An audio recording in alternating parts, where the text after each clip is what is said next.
the diaspora is to reach the millions of Kenyans out there, the singular message of investing now for a better tomorrow.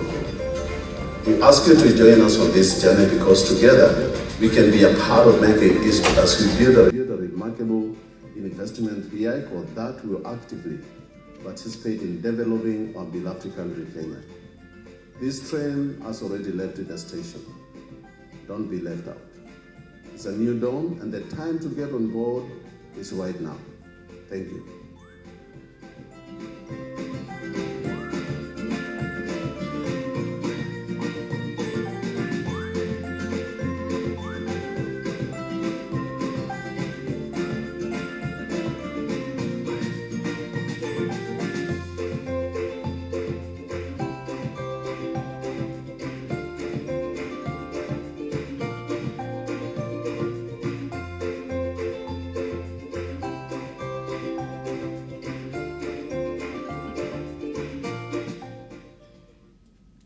Thank you.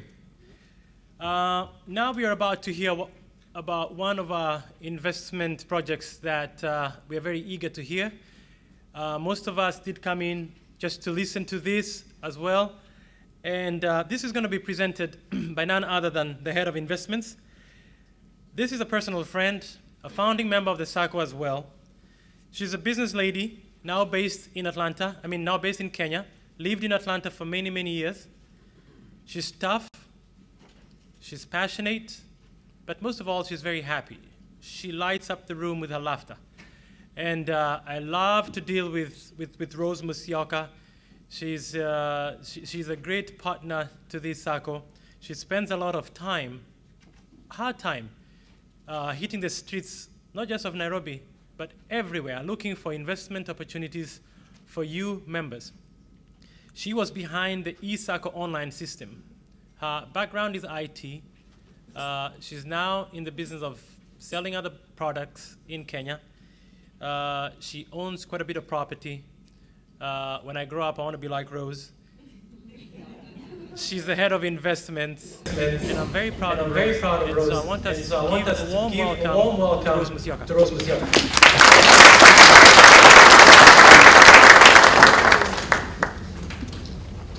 Good afternoon, everyone. Thank you, Eric, for that description of me. I didn't know it was all that. Now, before we get started, this is, of course, the most exciting part of our afternoon. And I want to ensure everybody has what we will need. So check in your folders if you have this document. Check in your folders if you have that document and start getting them out. And also check if you have that document. For the people who are streaming online, we have those actually accessible from our website. I'll be sharing more information on where to find it. So for now, just hold on to those, and we get started.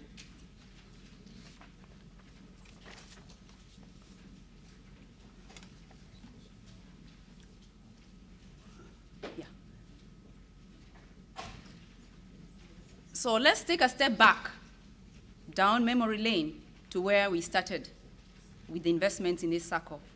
That was back in 2014 during one of our AGMs in Atlanta, Georgia, where we got into a strategic partnership with Premier Realty.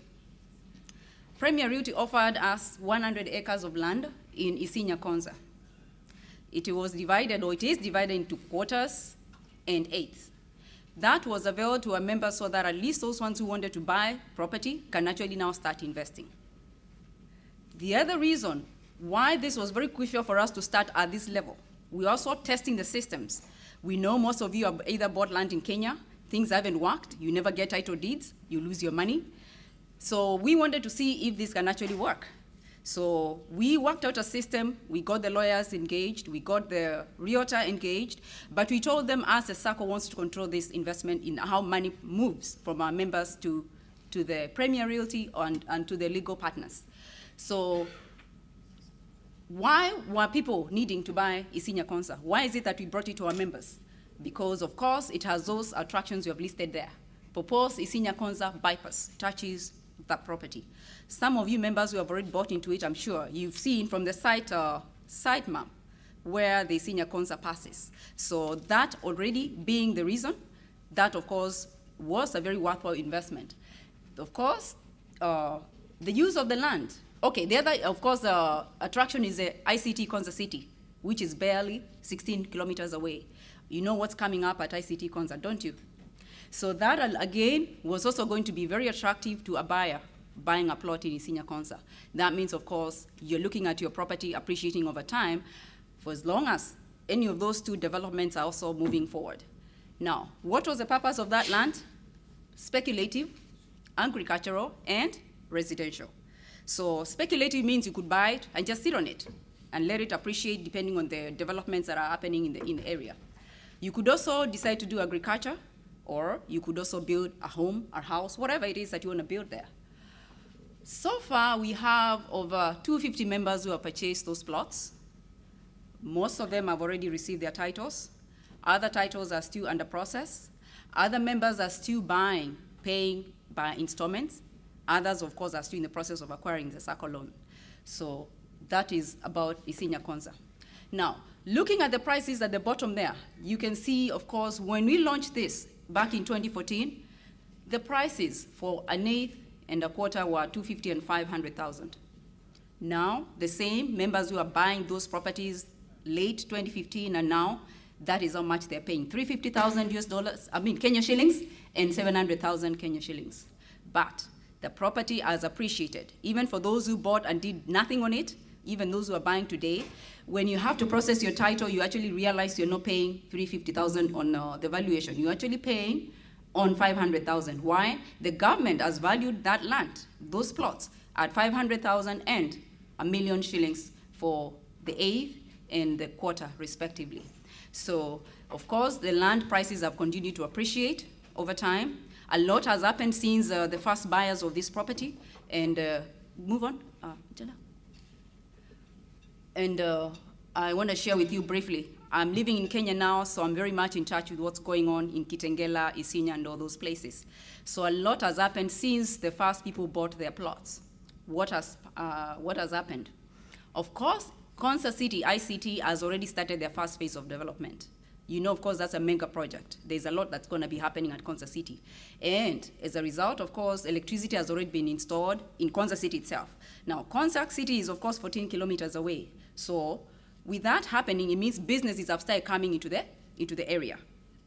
Schools are setting up shops, universities are setting up shops in the area.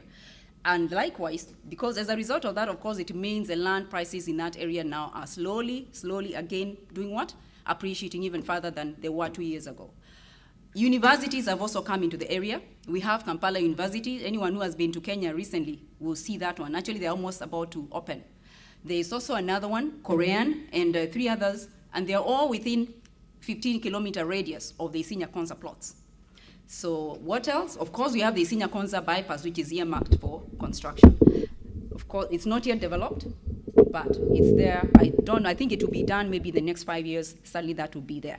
I don't have the current statistics. The last I knew was 2 years ago. They had talked about it is in the pipeline, but the government had not given the specific date. Now, many of our members who bought into this project have asked to know whether they can actually go and build. But I say no. Why is that so? Because the infrastructure lags behind. You do not want to be the one investing in infrastructure for everybody. So we are instead waiting on the government to do its part. When that road is done, a lot is going to change in the area. And that means movement will be easy, and that means people can actually now go and build a house. So at this point, anyone buying, I would say, well, buy it to speculate or buy it to do something else like agriculture and all that, but not to build as yet because the infrastructure is not as developed. Now, whereas that being the case, there are other members who would like to know, well, I don't want my plot to sit idle. What could I do? We've had those inquiries over time, and we took it upon ourselves to explore various value addition opportunities. One that is actually coming out very strong is the agribusiness, greenhouse farming. There's even a member who just asked me a few minutes ago, can I do greenhouse farming? We're exploring that. We are trying to learn as much as we can about it because we do not want to bring something to you that will not work. And sort of package it in a way that you even know where to start, how to go about it, what are going to be the returns on your investment if you put in any money now on top of the money that you put buying your property. As soon as we have that information packaged, we are going to share it with you, and then you'll be able to know how to move forward. Currently, we have over 180 Sacco members who have received their title deeds. As one member here gave a testimonial, we collect those titles. Once the lawyers finish with the process, the titles are brought back to the Sacco. We get them, and we mail them to each individual member at their home in the United States. We notice that not many members want to take the risk of getting their relatives involved in this. So we respect their wishes, and we collect the titles from a lawyer, bring them to the USA, and FedEx them to each member's address. So far, that has happened for over 180 members. There are, of course, others who are still, we're holding their titles because either they took a Sacco loan or they're still paying in installment. That means that is still sitting at the lawyer's office. And lately, we've had issues, delays in title processing. Some members have actually been very worried. They paid for their plots like 3, 4, 5 months ago, and they've been sitting and waiting, but nothing is forthcoming. Now, that is not the Sacco's fault. It's not even the lawyer's fault. It has been something that has actually been beyond our control. What happened a few months ago, the Cabinet Secretary of Lands disbanded all lands control boards in Kenya. Now, why is that so? And why do they matter? Land consent boards, of course, is a necessary process in title processing and title transfer. And that was brought to a halt. So there were no boards in any of the 47 counties. And that means the process had to stop or had to be halted until the ministry reconstituted new boards.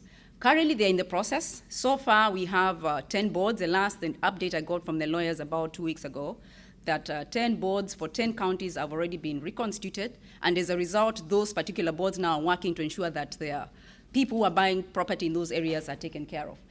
Kajiado County is a county where our Isinya Konza falls. I'm not sure, Mr. Kingori, the lawyer in the room, is he in here? Yes. Maybe you could give us an update, the latest update. Are there more boards that have been reconstituted or about Kajiado?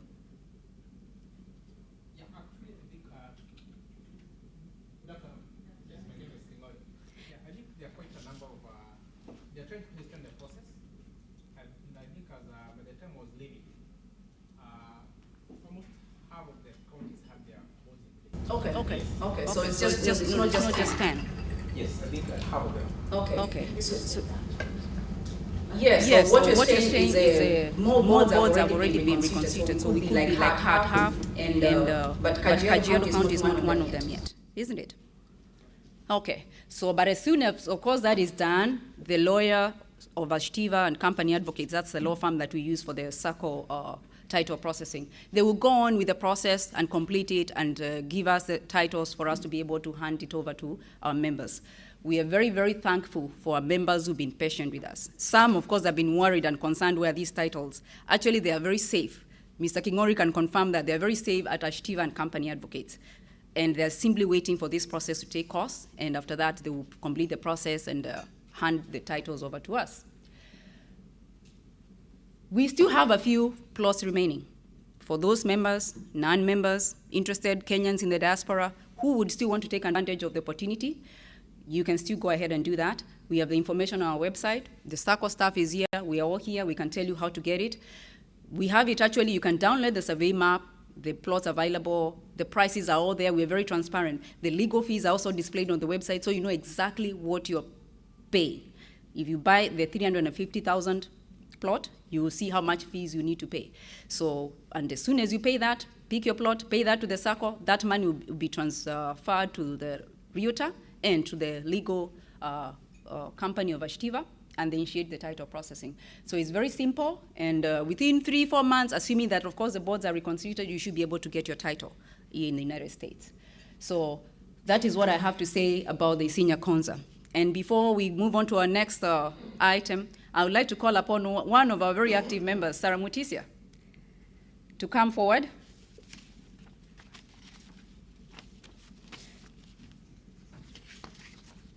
It so happened that our title was ready while we were in Nairobi, and she asked that our title be brought to the US and it be handed to her personally, and here I am handing this to Sarah Mutisia.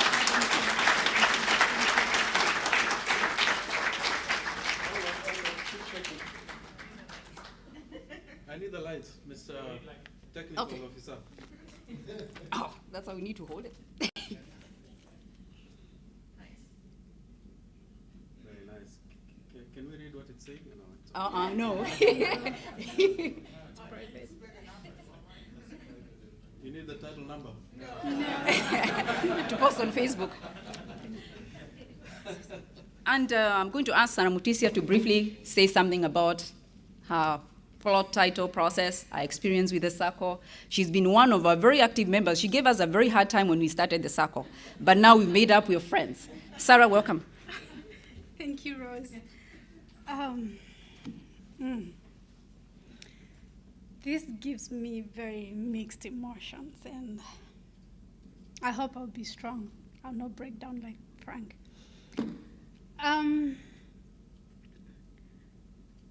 Back in August 2013, we had a function in Damascus in Maryland, and Raphael came to introduce the Sacco to us.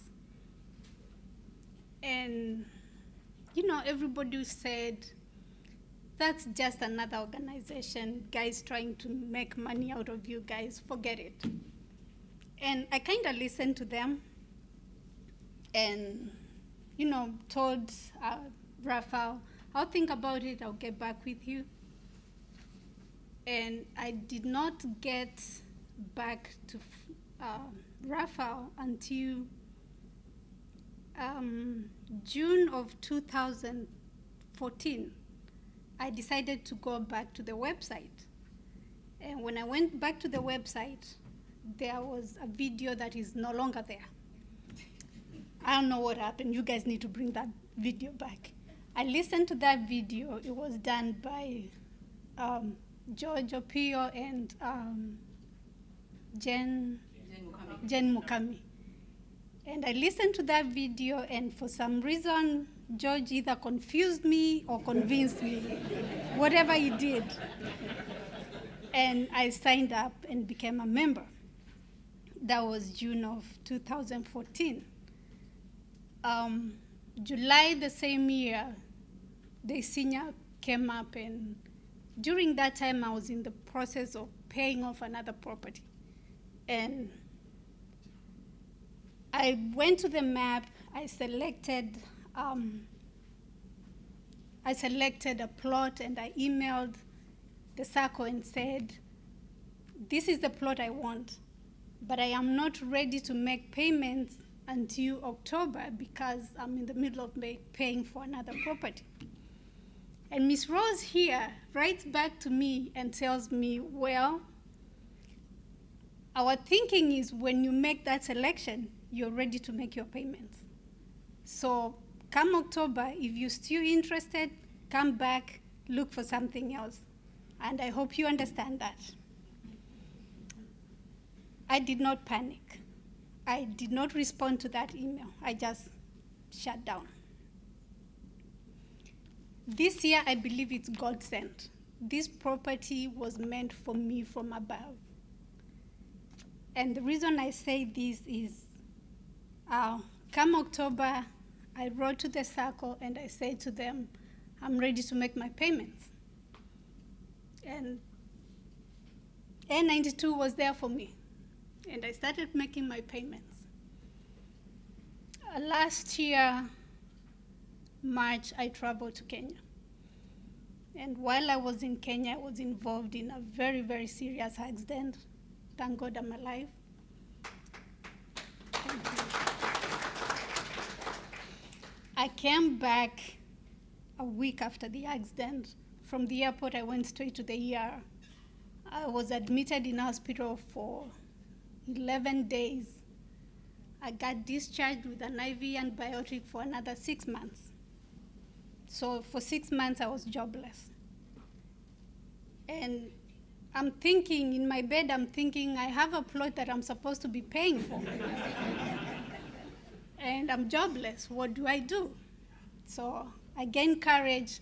I called the Sacco, and I said,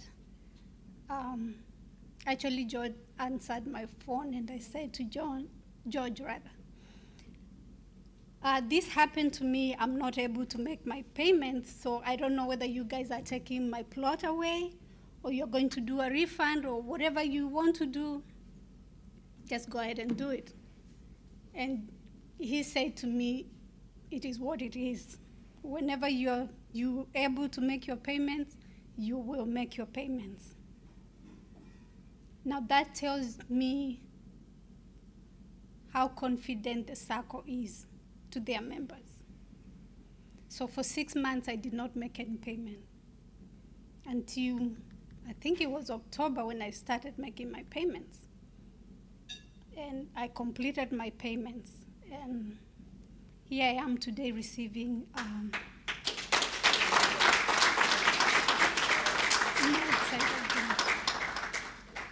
Now, the other thing that I would like to talk about the Sacco is, like Rose said, I'm big-headed. I speak. Sometimes, I think it was last year, Fred sent out a message, and it was during the time Mavuno was opening. And in Fred's email, it said, if somebody is sitting on your money somewhere, please bring that money to Mavuno. We will make more money for you. And I remembered I have some money sitting in the Sacco. So I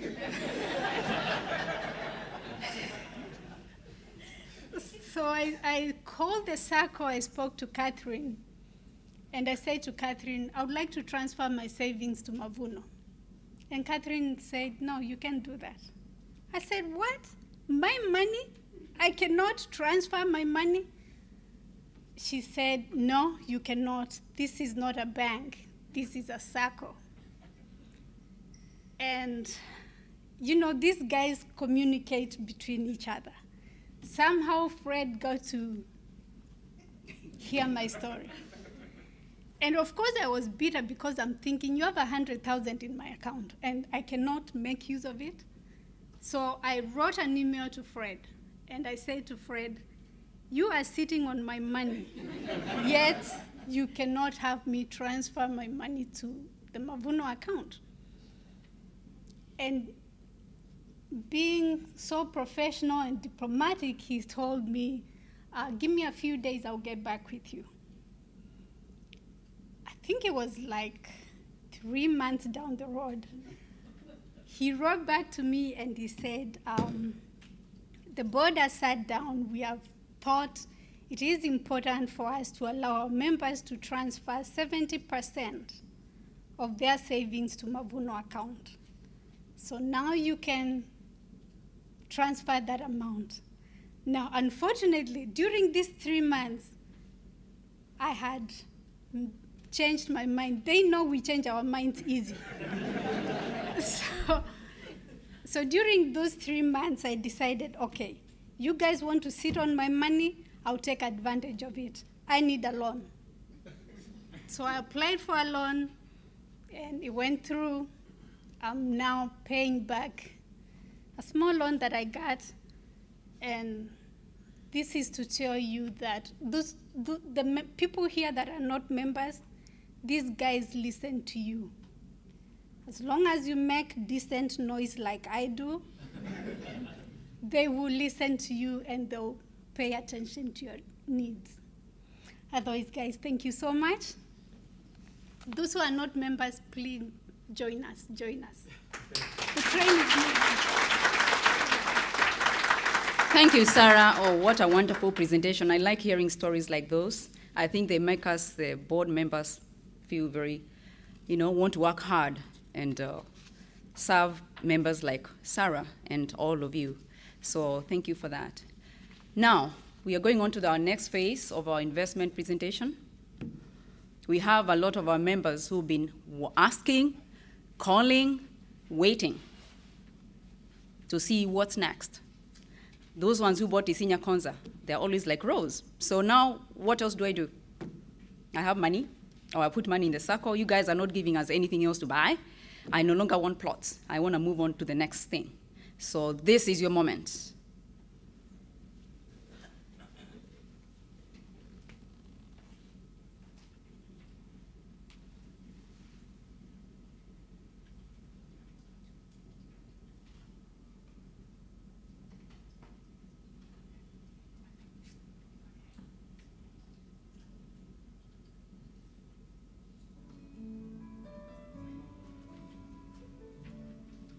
Our journey of helping you invest your dollars wisely continues with Mathili Homes. It's a journey based on building trust and bringing value to you. We start this journey with Mathili Homes from the TRM Mall on exit 8 along the busy Thika Super Highway. Adorned with footbridges, modern signage, and enhanced highway security surveillance cameras and police patrols.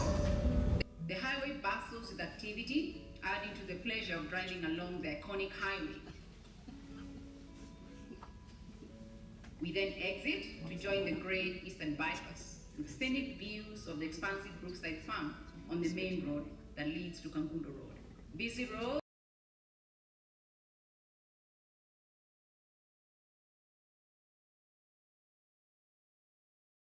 that are taking place in the area. Mathili Homes is strategically located in Malake, BC area, just off Kangundo Road. It's 15 minutes drive from the Eastern Bypass Junction, 35 minutes from Thika Super Highway, 45 minutes from Nairobi Central Business District, and 30 minutes from Jomo Kenyatta International Airport. This makes it very accessible from various directions. As we make our journey through the satellite neighborhoods of Ruai, Joska, Kamulu, and into Malak, supermarkets, recreation and business centers, eateries, schools, modern houses, and renowned gas stations such as Total, and shopping centers are a common sight, breathing new life to the once unknown area. Mount Kilimambogo offers a stunning view from the serene site that will become Mathili Homes. The 11.5 acres lies on a flat terrain, enhancing ease of building. The road leading to the site is a no-weather road. The site also benefits from close proximity to the power lines. Mathili Homes offers a variety of 1, 2, and 3 bedroom units. There are a total of 264 units set in a gated community that is carefully crafted to blend community living while providing for private lifestyles. The interior and exterior finishes provide an overall fine quality, character, and appearance. High ceilings and large windows ensure good flow of air and natural light. Each unit comes with a sizable lounge, dining room, bedrooms with inbuilt wardrobes, and ceramic tile floor finishes. A modern open-plan kitchen opens to a convenient lobby area, giving access to the backyard. Well-manicured garden areas and paved roads combine for a natural appeal to the outdoors. The residents will benefit from a 24-hour manned security that is enhanced with a high perimeter wall. Other amenities include a car park, Warhol, kindergarten, mini supermarket, and a playground.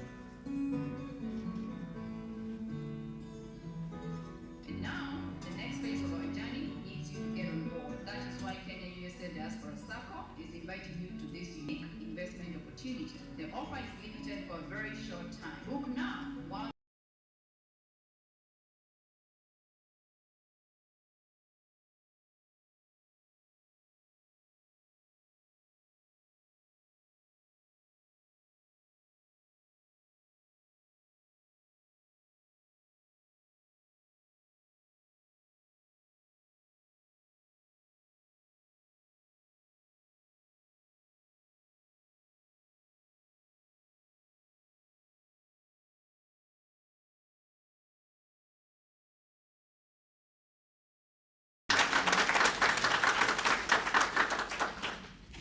Thank you.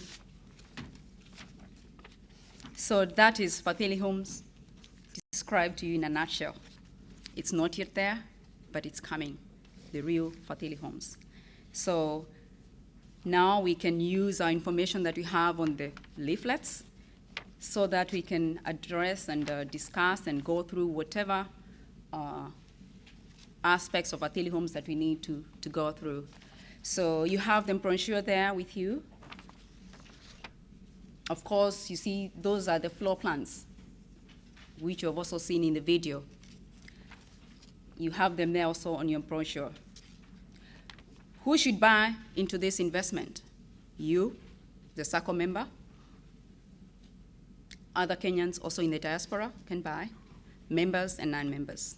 Why would you buy into it? If you're looking for a place to call home, a house to retire to when you go to Kenya, a house for your family back in Kenya when you visit.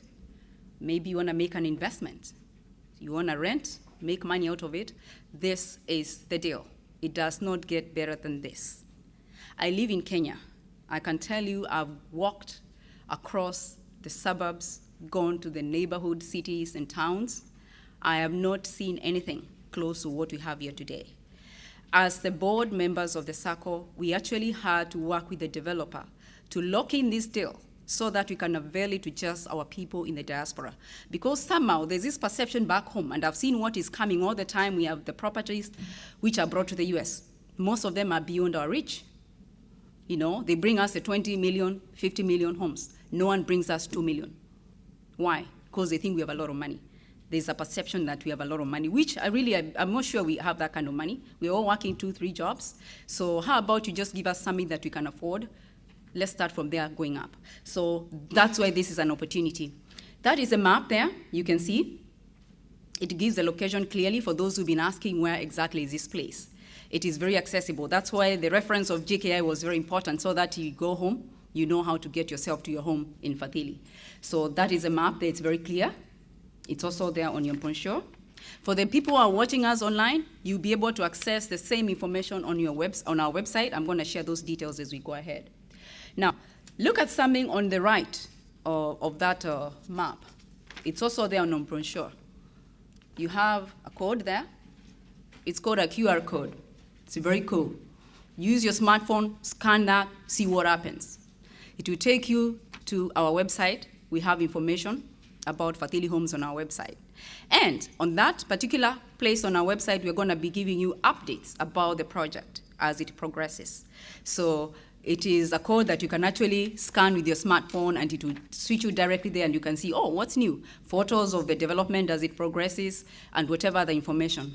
Now if you click, anyone who has clicked?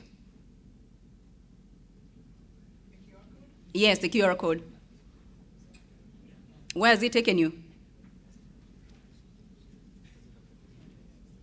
What do you see when you click?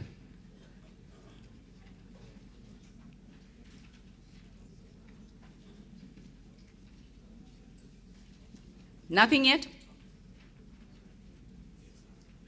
You guys don't have the app?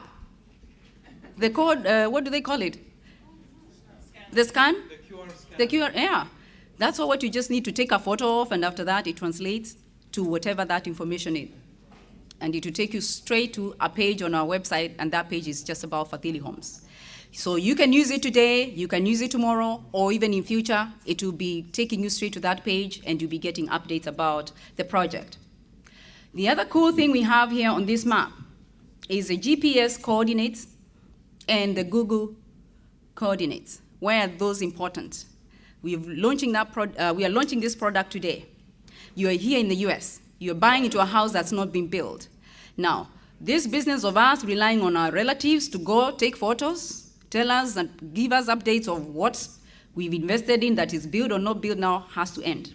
And it's ending when you buy Fatili Homes. You never have to call your friend or your relative and then they go take a photo of the next door neighbor's house and tell you this is your development.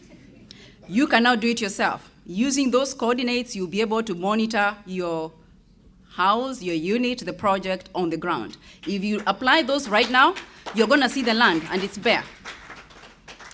If you use them right now, it's going to take you to the location right now, and you see it's just bare land as you have seen it in the video. So again, for those ones who are going to partake of these, I encourage you to use that so that you can keep updated on the project as it progresses. Of course, it's going to commence in October, so look for some signs of activity around October. You know, some tractors and stuff, and that is a locator. Now, the purchase prices and the payment options. Those are the prices. Also, you have those listed. If you look at this form here, on page 2, actually not on page 2, sorry. On page 4, that information is provided for there. So we have the various options that we've availed for members to be able to partake of this property. Remember, these are off-sale. We are calling them off-sale, or off-plan prices. Why is that so? You'll be the first people buying into this project. As such, you have qualified to get discounted rates. After 3 or 4 months, the latecomers, of course, if there will be anything left, those prices will have changed. So you have the opportunity now to lock in your price while it is still low. Now, for the members, We worked very hard to ensure that we provided all the opportunities for everybody, not just members, even non-members. We have the cash prices, installment, 4 to 12 months. Then, of course, the GMs, going by the GM's presentation, he's complained about you guys not taking loan. I don't see why anyone today will not want to buy this and actually take advantage of the Sacco loan. It's right there. And as he said, you qualify for between 90 and 100% financing. So members will be able to take advantage of the loans to acquire this property. And the beauty is the property will become the collateral. And you'll be able to get up to 4 times what you have saved in a Sacco to apply towards purchase of that. And then, of course, the fence sitters, we have also taken care of them. The members in our diaspora, Kenyans or rather in our diaspora, who would still want to partake of this opportunity, it is open to them. The only difference between them and you is what? They pay a premium for it. And why are they paying more? So that, because they're not members, and we're trying to tell them, look, for you to enjoy what the members are enjoying, you need to be what? To be join the Sacco, to be part of us. So they have got their own list of pricing there. They are not enjoying even a cash discount as a member is enjoying here. A member will be getting 5%. There are those people among us who are rich, who don't need to take Sacco loans. Right now, someone can decide, you know what, I need 2-3 units. I'm ready to pay cash. And there's even a very attractive incentive for a cash payer. They get 5% off. For as long as they pay the whole amount within 3 months, that qualifies to be a cash payment. So of course, non-members pay full purchase price, and the offer is open to all Kenyans in the diaspora. We have a lot of inquiries from Dubai, Canada, Australia, members, Kenyans who live in those places who really, wish to be part of us. So we know the challenges experienced, and we didn't feel it was going to be good to leave out those people. So we are taking care of them. But before we take care of them, we want to take care of you, our members. You have a very limited opportunity, 3 months to take advantage of this. Why is this 3 months again? Because I'm telling you, if this property is floated to a Kenyan in Kenya today, it will go like pop. There will be nothing left for you guys. So we're able to lock in just 3 months so that we give our members and Kenyans in the diaspora an opportunity to buy into the project. And we're going to ensure that we actually traverse US, informing our members about the project, and also communicating on our Facebook page. Marketing team, of course, will take this up and ensure that as many of our members get to know about it as possible so that they can take advantage of those 3 months. Now, this is the reason why you need to buy into Fadhili Homes. The opportunity. Buy now so you can enjoy the low off-plan prices. With that, of course, comes your capital appreciation as years go by. Of course, the people who buy things when they're beginning are the most beneficiaries. So you'll be able to get a generous return on investment. Demand for affordable housing in Kenya is extremely, extremely high. Affordable housing is categorized as a property that is going for between 1 million and 4 million. As a result, that drives the need. So right now you have the opportunity to take advantage of that since it has been brought to you here in the United States. Then, of course, you heard in the video about the planned expansion of Kangundo Road. When that road becomes a dual carriageway, this property is right next to it, then, of course, the game changes. That means you gain, of course, from capital appreciation, your property will it will be valued higher, and you're going to enjoy a generous return on your investment. So those are very good reasons for anyone who wants to invest in this project. Us in the diaspora, before we bring anything to you, we do our homework. I've been living in Kenya. I helped package this to bring it to you. Trust me, I did my work. Trust me, we are committed to ensure that we deliver this project to you, the buyers, on time. We are going to be working very closely with the developer to ensure that the stipulated timelines are met. Likewise, quality and standards will be adhered to. I am in Kenya, the vice chair is in Kenya, our GM is in Kenya, our chairman spends most of the time there. We will be on top of this to ensure that we deliver what we promise. So do not have any fears. We are taking care, and we have taken care of everything.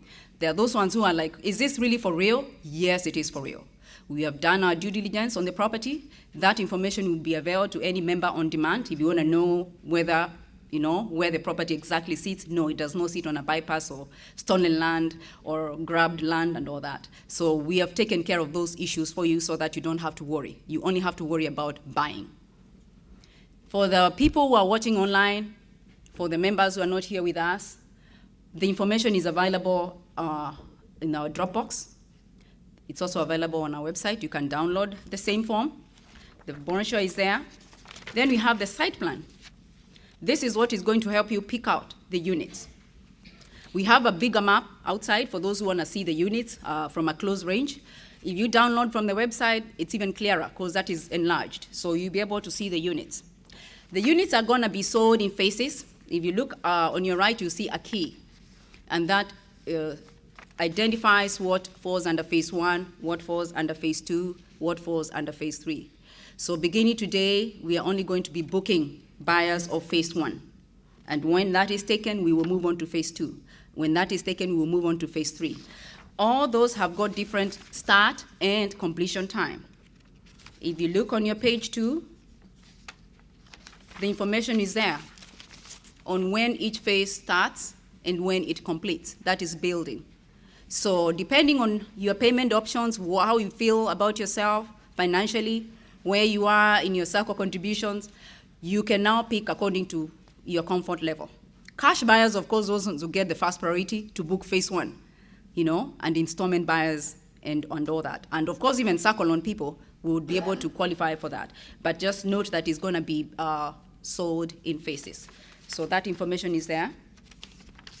Then you have, of course, the first page. That is a page you will be completing, first and second, and returning to the Sacco with your choice of unit booked so that you'll be able to know that is that's a unit that you're interested in. So you have that information there. The Sacco staff, the board members, all of us, we're available to be able to help you going forward as you make your selection. Thank you.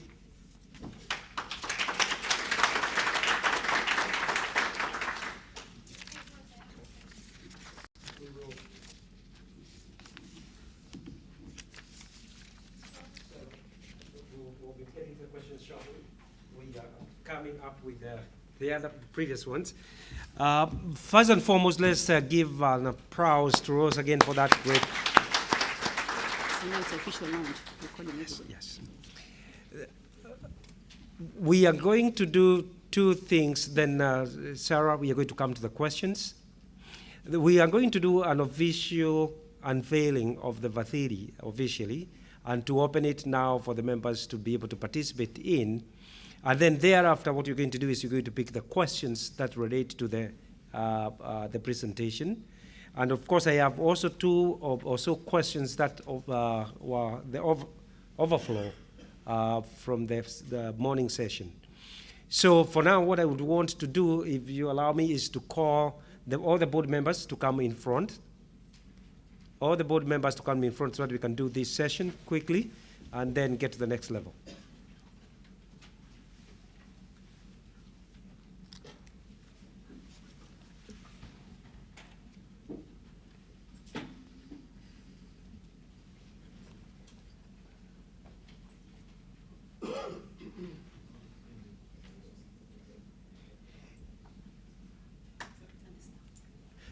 George, we also need you, the staff, GM, and the team.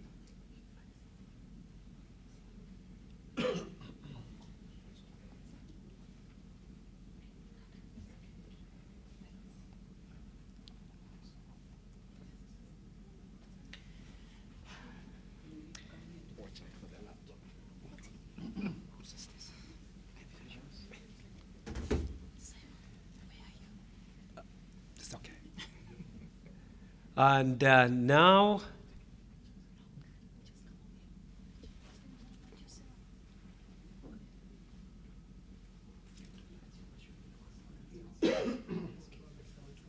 yes. And so now, the board of the Kenya USA Diaspora Sacco and the staff invite the chairman to officially unveil the Vadiri Homes project 2016-2017. Chairman.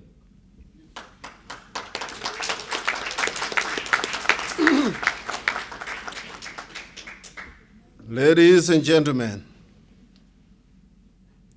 we now declare Vathiri Homes launched and open for sale beginning now.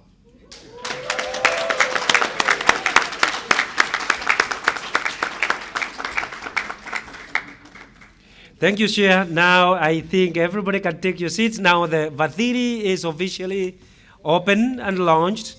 So members and non-members and any Kenyan, wherever you are in the United States, you can be able to participate in this project. It's an awesome activity. Thank you, investment team, for the great work that you have done to bring this forth. As you can see, members and non-members, and especially those who have not joined to become members, and I know we have a lot of guests today. This afternoon, we are going to engage you. This afternoon, we want to know why you are not a member. Or have we convinced you enough to become a member? And first and foremost, let me take this opportunity this afternoon to welcome those who have come in the afternoon, the members and the non-members, and the non-members extending an invitation for you to join the Sacco today. As we have launched the Vathiri, we also have forms for joining in. If you have any questions about how to become a member, we have our staff out there. They will be in a position to help you in becoming a member. Any questions that you have. Over lunch hour, when we are out there, there's a member who asked me 2 questions that I think I would like to address very quickly, because it's part of the questions that we are going to be having out here. One was the methods of, when you join, you become a member. What are the methods of you being able to send your money back in Kenya without necessarily having to write checks and send to our offices in Atlanta? And again, we mentioned that briefly in the morning. We said, we do not no longer need members to send checks to the office, to George, or to whoever in the office. Actually, we want to change that process. We would like now for the members to be able to use the mediums that have already been set.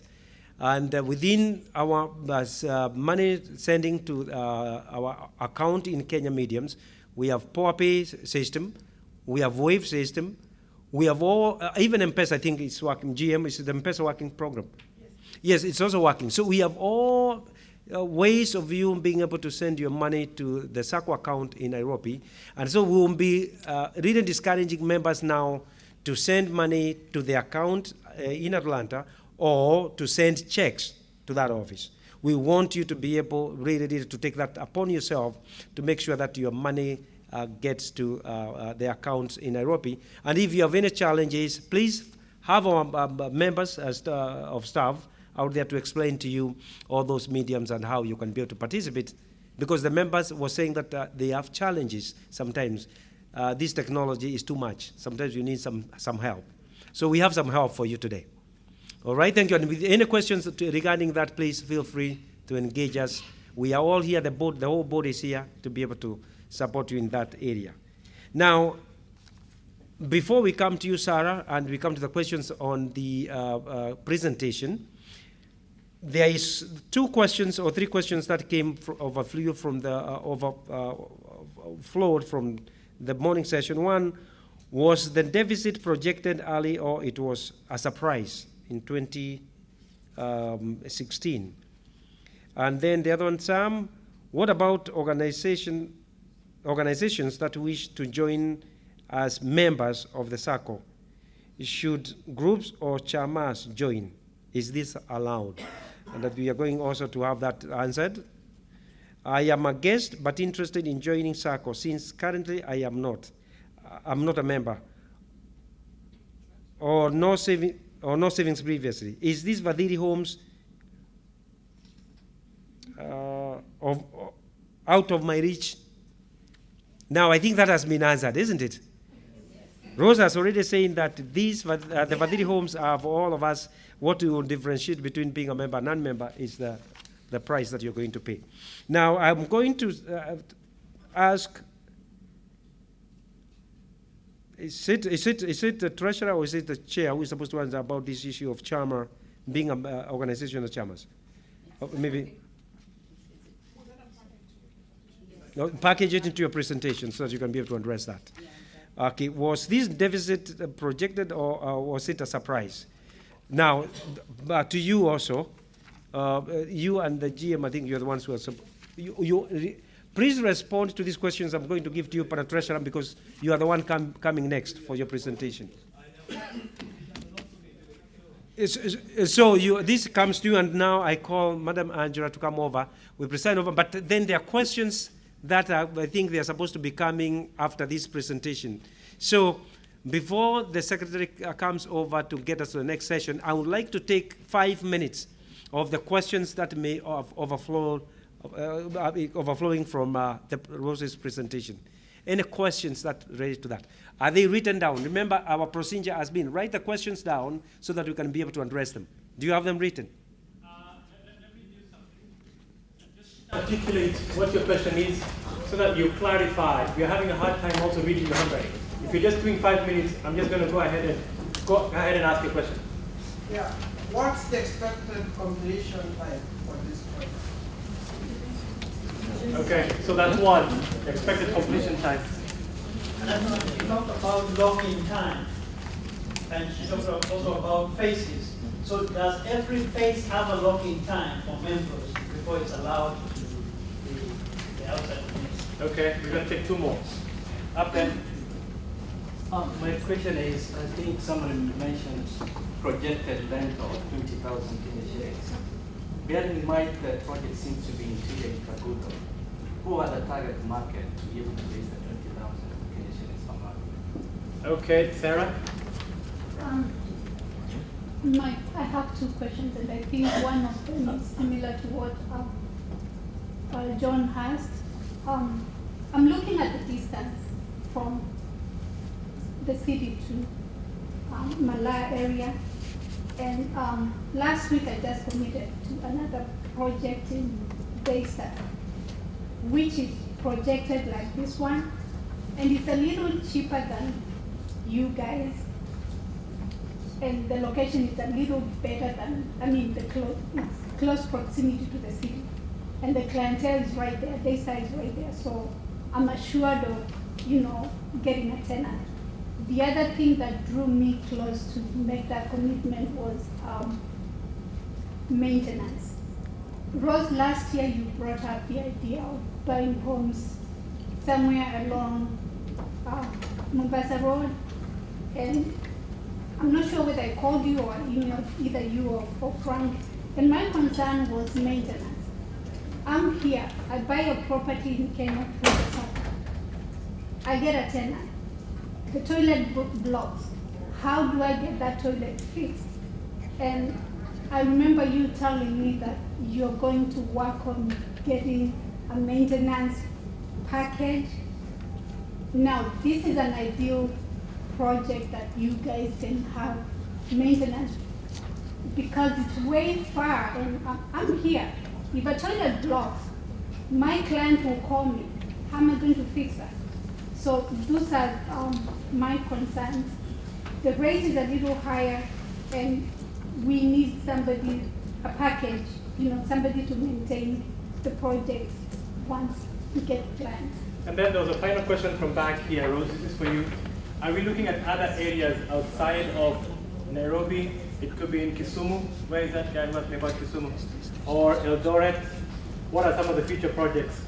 Prospects of going outside the CBD into other places that could easily be cheaper for the members.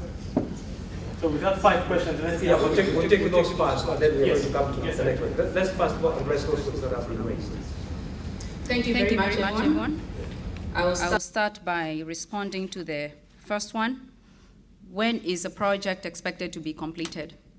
If you look on your page 4, sorry, not page 4, page 3, it answers to that question. At the bottom, you see the different phases. Phase 1, to commence in October 2016 to be completed in June 2017. Phase 2, 2017 to December 2017. Phase 3, January 2018 to June 2018. Phase 4, July 2018 to December 2018. The next one, somebody asked, when is the locking time, or is the locking time for various phases?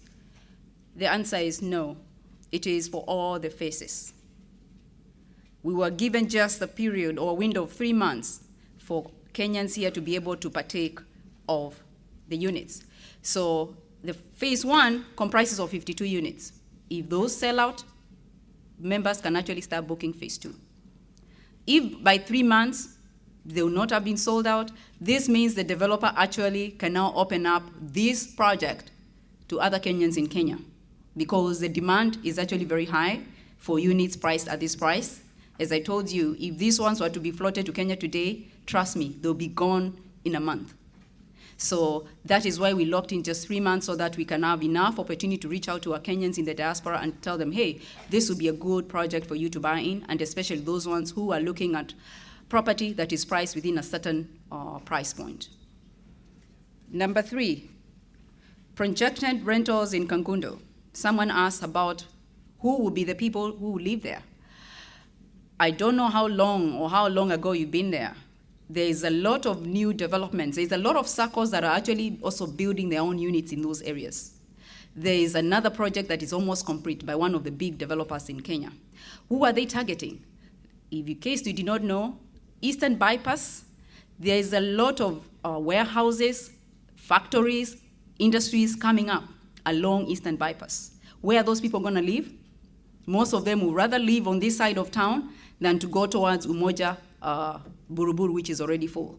So yes, there's a big, huge, untapped market. That is a very, very busy area. If you have ever been there, or those who have not been there, go today. You'll be shocked at the number of people who are actually looking to live in those places. People live on the eastern side, Eastlands.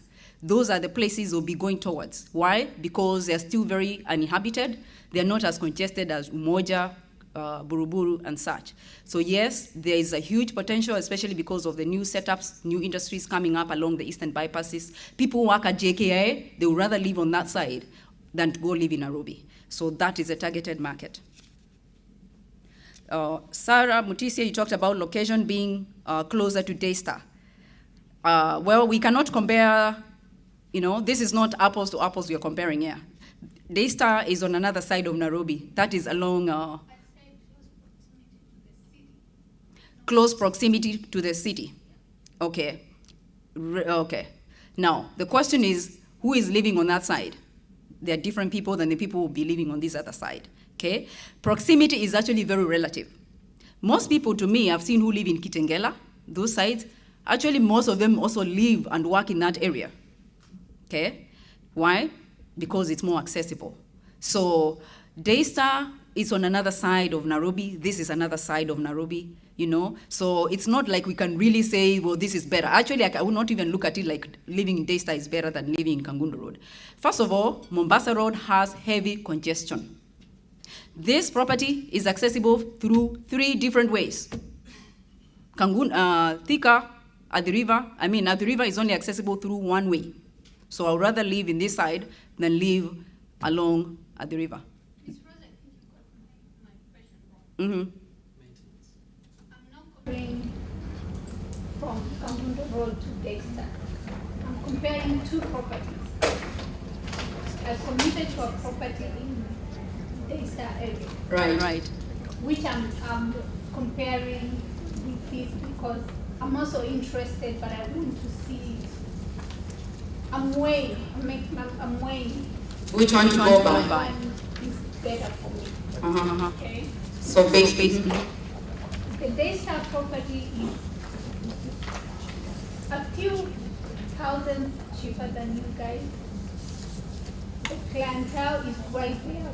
because they're taking Daystar students. Exactly. Right. So I'm not comparing the distance between the two. I'm comparing the 2 properties. Okay. So yes, I'm a member of the Sacco. I want to support the Sacco, but I also want to take care of my pocket. So I guess the choice then will be left to you to make which one you want to go by. Do you want the Daystar one? Do you want this one where many Kenyans in the diaspora are going to buy into and be part of it? So I guess I'll leave that to you, Sarah, to decide. Yes. So let me answer the last one here about maintenance issues. If the secretary here says we have no more time. So I think I'll just quickly wind down to be the last one here. Maintenance issues, that will not be a problem. Why is that so? That's so. Lately, nowadays, in Kenya, when you purchase property, actually one of the requirements is management companies. I did not know that actually until I went back home last year and bought a house or an apartment. You now have to become a shareholder of the management company that will manage that property. That is now the new law. So issues about maintenance and all those now are taken care of. And you will notice as if you book these houses, if you buy, one of the fees you'll be paying actually is to management, towards management. So it's like the way we do it here in the US about homeowners association. It's now there in Kenya. Yes. So I guess that's all.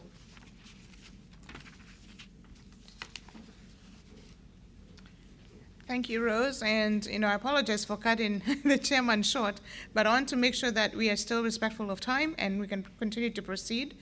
Please continue to write those questions down, and my good friend Eric will be able to pick them up, and we'll continue answering those questions as we go. Again, just want to be able to move forward with the agenda.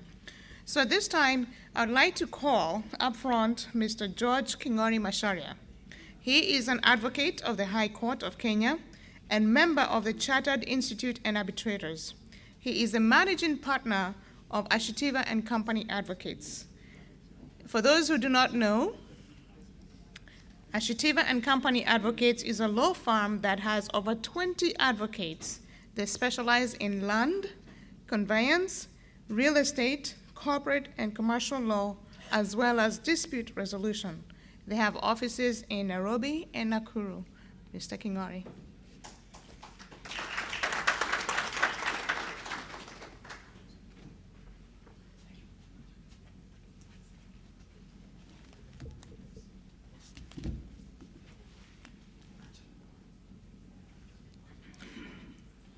Good afternoon once again. Good afternoon once again. Yes, as you have heard, my name is George Kingori, and it's a pleasure to be in your midst and to actually have this chance to present to you.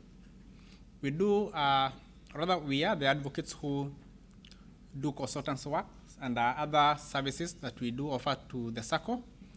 And they invited us to be part of this meeting. And I think for the last 3 meetings, 3 AGMs, we have managed to be present so that if there is any legal issues that may be raised within or in the AGMs, we are able to address them. Because when the Sacco approached us as to be the advocates, we take our clients seriously, and we also want to understand them more and be able to offer the best that we can. So it's for that reason that we have been setting aside time to actually travel here, come and attend your AGMs, so that we get also to know what the members are saying, separate from what your team that we constantly speak with are saying. So it is for that reason that we are here, and mine would be more to talk on this project because it's the next phase that we have been engaged by the Sacco to ensure that all the legal requirements are met and that there is no legal hiccups that may arise. And when we understood that the Sacco was doing such a big project or was getting engaged in such a project, for us to ensure that we do protect our clients, we also had to raise our professional indemnity cover, and we could guarantee you that we are able to be insured to an extent of 1 billion Kenya shillings, so that whenever our clients engage in such projects, then they know they are professionally insured and covered. So without further ado, I will just maybe go straight to my presentation this afternoon. And my request was that I take you through the legal processes until you own that home. As it has been stated, is that the land is bare as it is, as maybe if you're able to log in and just see, the land is vacant. So the question that you may be asking is, how do I then get to have my house, or to have the key to my house, to be said that I now own a house? So as it is, you find there is the development itself, which is the Fadhili Development House. So I will take you through the two processes. There is the aspect of financing and the aspect of now selling or buying that unit. So just go to the next slide. So when it comes to obtaining finances, for you to manage to acquire that house, you can either, or rather the property as it is, you can either have the property acquired through a lease or through, there is the option of subdivision and sublease. Subdivision is whereby the land has to be subdivided into various portions. And each portion is going to be given a title document. And the other option is sublease, where the entire mother title will have to be subdivided, but each is given a sublease that is going to be prepared by the advocate who is going to be representing the vedor. The vedor is basically the person who is selling the land itself. So the process of subdivision, maybe you can move to the next slide, involves one, the first step would be to conduct a search. A search is done at the lands registry to basically ensure or get to clarification as to who is the registered owner of that property.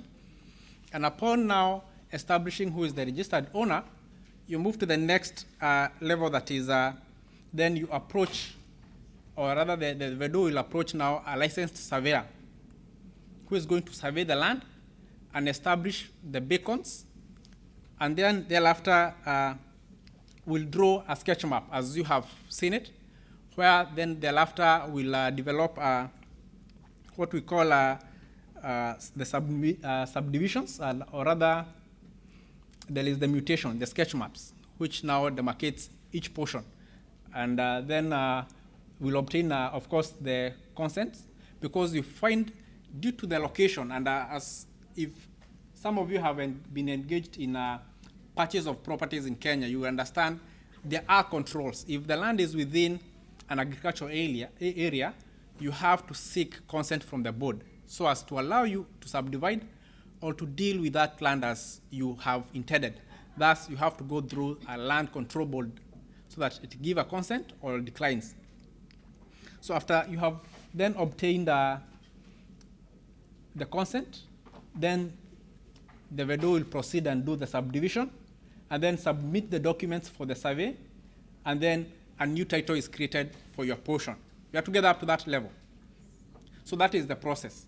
So once that process has been complete, this is more on documentation systems, which will include the advocates and the owner of the property.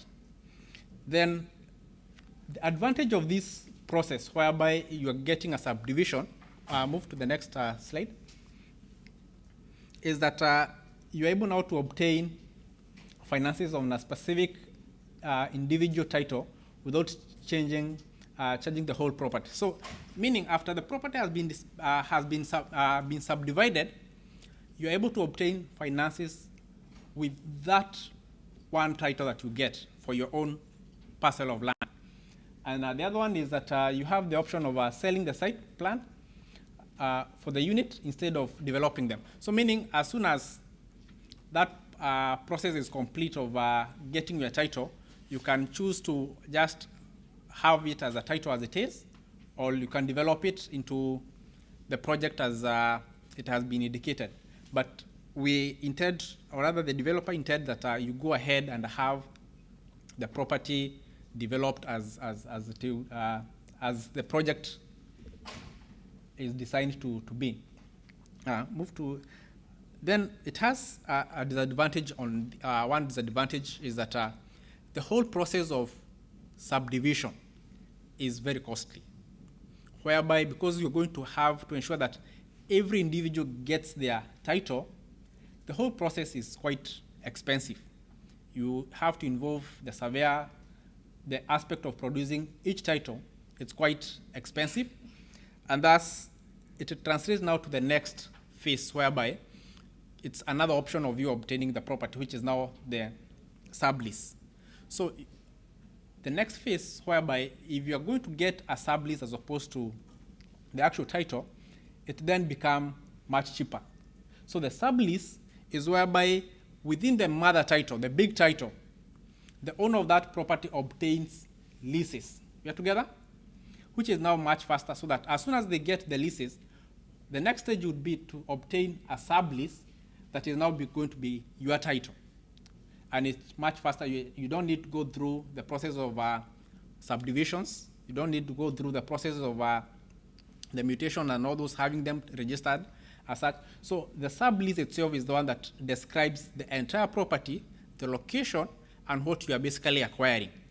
And that is usually done very fast, and it's quite cheap and saves time.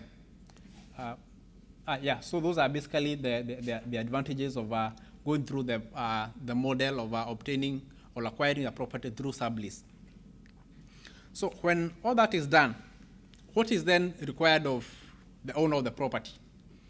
He is going, the owner is basically required to have the property change. There is a change of user. So if it was an agricultural land, he has to apply for change of user so that it can be changed either to a commercial or a multi-dwelling or any other purpose that he intends to do with that land. So in this particular project, you'll find it may be converted, if it's not yet, to multi-dwelling purposes. And thus, those are basically some of the things that are going to be, actually some of the steps that are going to be undertaken. Then the second one would be the building plans have to be approved. All the houses, I think you have seen the 2-bedroom and the 3-bedroom, they have a plan. Such plans have to be approved by the relevant bodies, which is basically usually the city council or the county council. Then, of course, it has to go through the structural approvals. The National Environment Management Authority, they have to give their consent as to the property not affecting the environment in any negative way. So it has to be approved by the NEMA.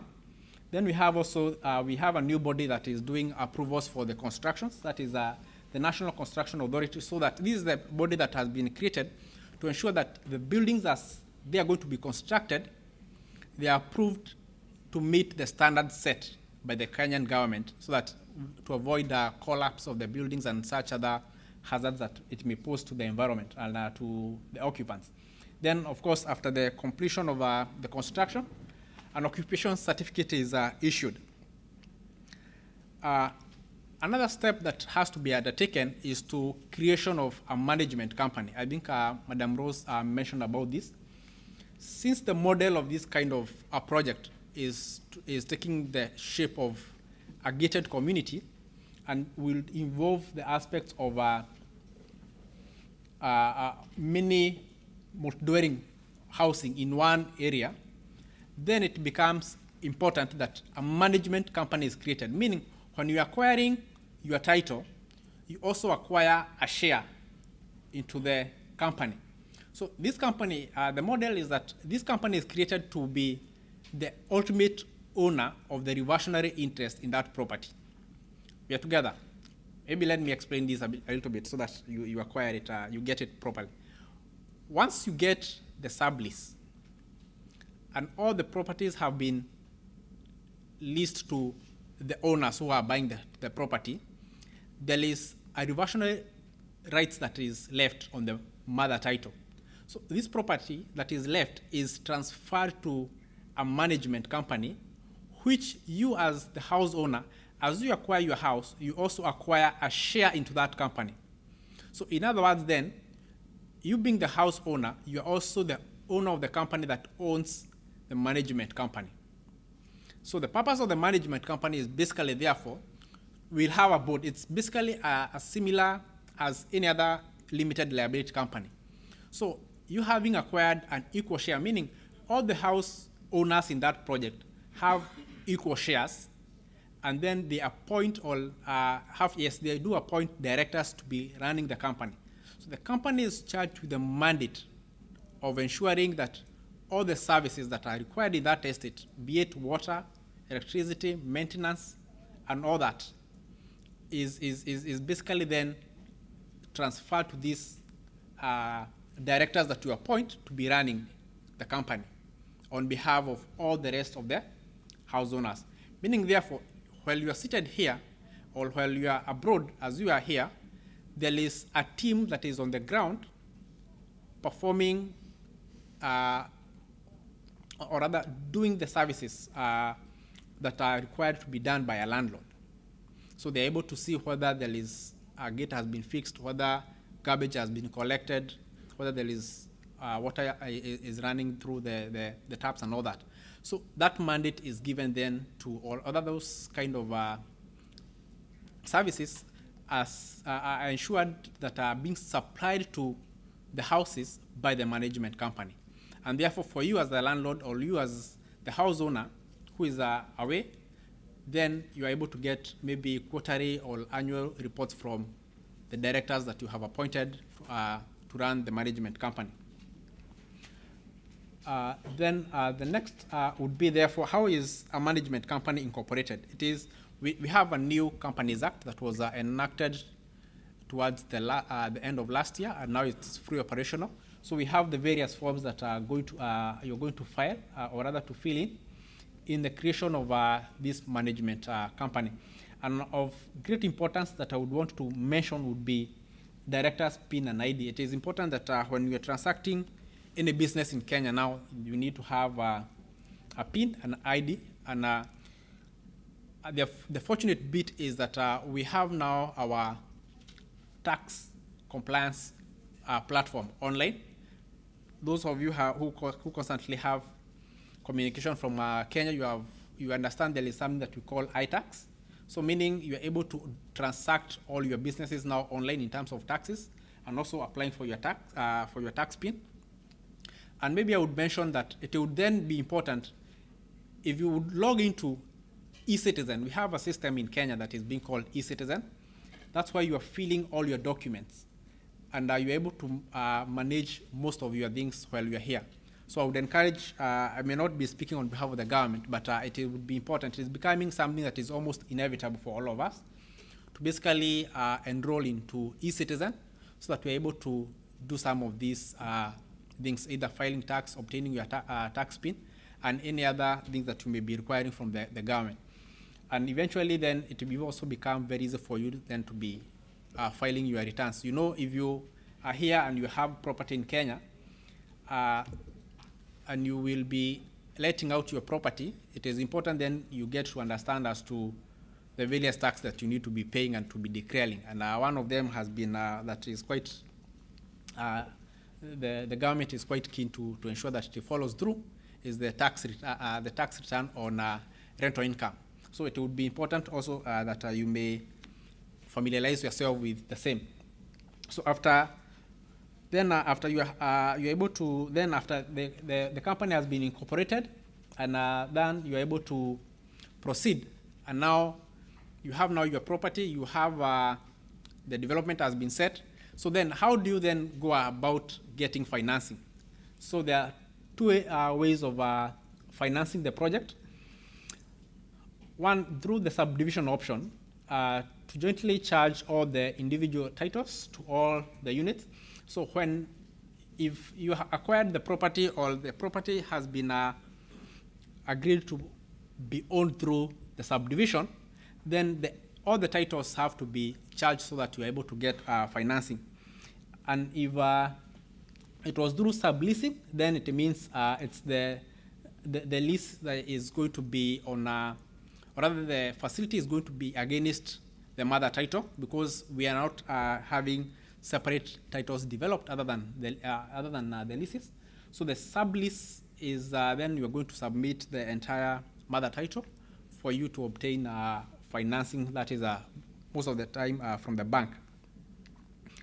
So the difficulties that is maybe you can once when we are looking at this subleases option, it is important to know that the difficulties that are in getting all the leases might be a challenge, because you find there are so many other leases, and some people might be acquiring through cash, and thus they may not necessarily require to have the property charged, as opposed to, because they have already cleared and they don't need any security for that matter.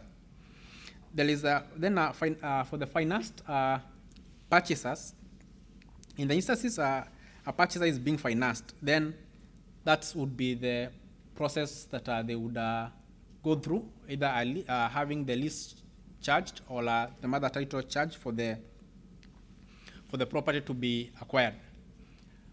Then lastly is what documents then would you be required to have, or the document that you are going to be presented with for you to acquire the property? There would be a letter of offer. The letter of offer is the one that basically lays down the terms and conditions for you to buy that property. So once you get, most of the letters of offer have the brief description of the property, the shares that you are going to get, the cost, the price, and such. Then after you have agreed to sign the letter of offer, then you're presented with an agreement of sale that now basically binds you as the house purchaser and the vendor, and basically outlines, it's actually a legal document that now that it translates the terms in the letter of offer are now validated in an agreement for sale, and it become a legal document that binds, that spells out the terms and condition that binds the vendor and you as the house owner. Then after you have maybe made all the payments, or there is an undertaking from the advocate as to how you're going to buy the property, then a transfer is done, or the lease document are drafted. So these are now transfer or a lease document is the title document that is drafted to give you now ownership after you have completed your payment. Then the document is lodged for registration at the lands registry, and then thereafter you become the house owner, and maybe then you can, if you had bought in cash, you get into your house and you live happy. If you had obtained a loan, you get in your house and continue servicing your loan. And that's from my simple presentation as to the processes that are taken, or rather you go through when you are acquiring a property in Kenya, and these in particular, the Fadhili homes, which I would be looking forward to see all of you buy, so that we're able to serve you much better.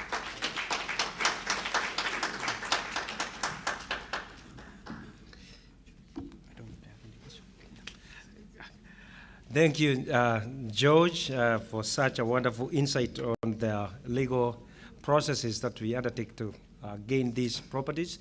We are going to take like 2 minutes, and still I want also to remind you, the members and everybody else, we still have some coffee, some tea out there. You can step out, take your cup, if need be, a bottle of water. We still have some refreshments outside. Do we have questions from that presentation? Please put them down. Again, we are picking them up. We are going to run them. We have been given only 5 minutes to run through that, so that we can go to the next. We're running a few minutes behind. We're going to try and catch up on this next segment. So, if you have your questions, are they written? Questions written down? Please raise your hand if you have it ready. We'll pick them up. Run them through quickly.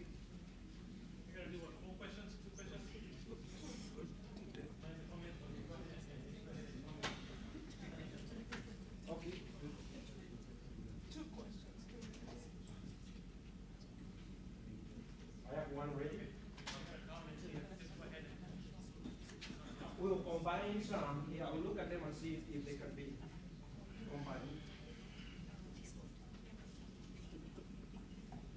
All right, did you get yours? Mine is a comment about.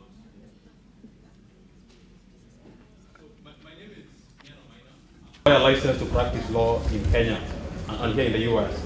And I wanted to make a comment about Mr. Chairman. One moment, Mr. Chairman. Okay, yeah. So I wanted to make a comment about collateral securities, that perhaps the members and the board can pursue a strategy whereby we can start looking at the collaterals here in the US. And the reason I'm talking about that is we have people here who have assets here. They have motor vehicles, they have houses, but they don't have assets in Kenya. They want to access loans. And so, as a matter of legal strategy, what you can do, first of all, most collateral laws in the US are standardized. They're based on a law called the Uniform Commercial Code. And so the board can think about engaging even lawyers. I met a lawyer here, Mr. Laban Opande, and even myself, so that we can advise the board and the members on how you can be able to access this body of law. And somebody brought an issue about forming a credit union. That's something that can be considered. And we have some states like Delaware, Wyoming, South Dakota, where you can really operate a credit union without being governed by the state law. Once you get the federal charter, that's going to be enough. The other comment I wanted to make was about generally complying with the US law.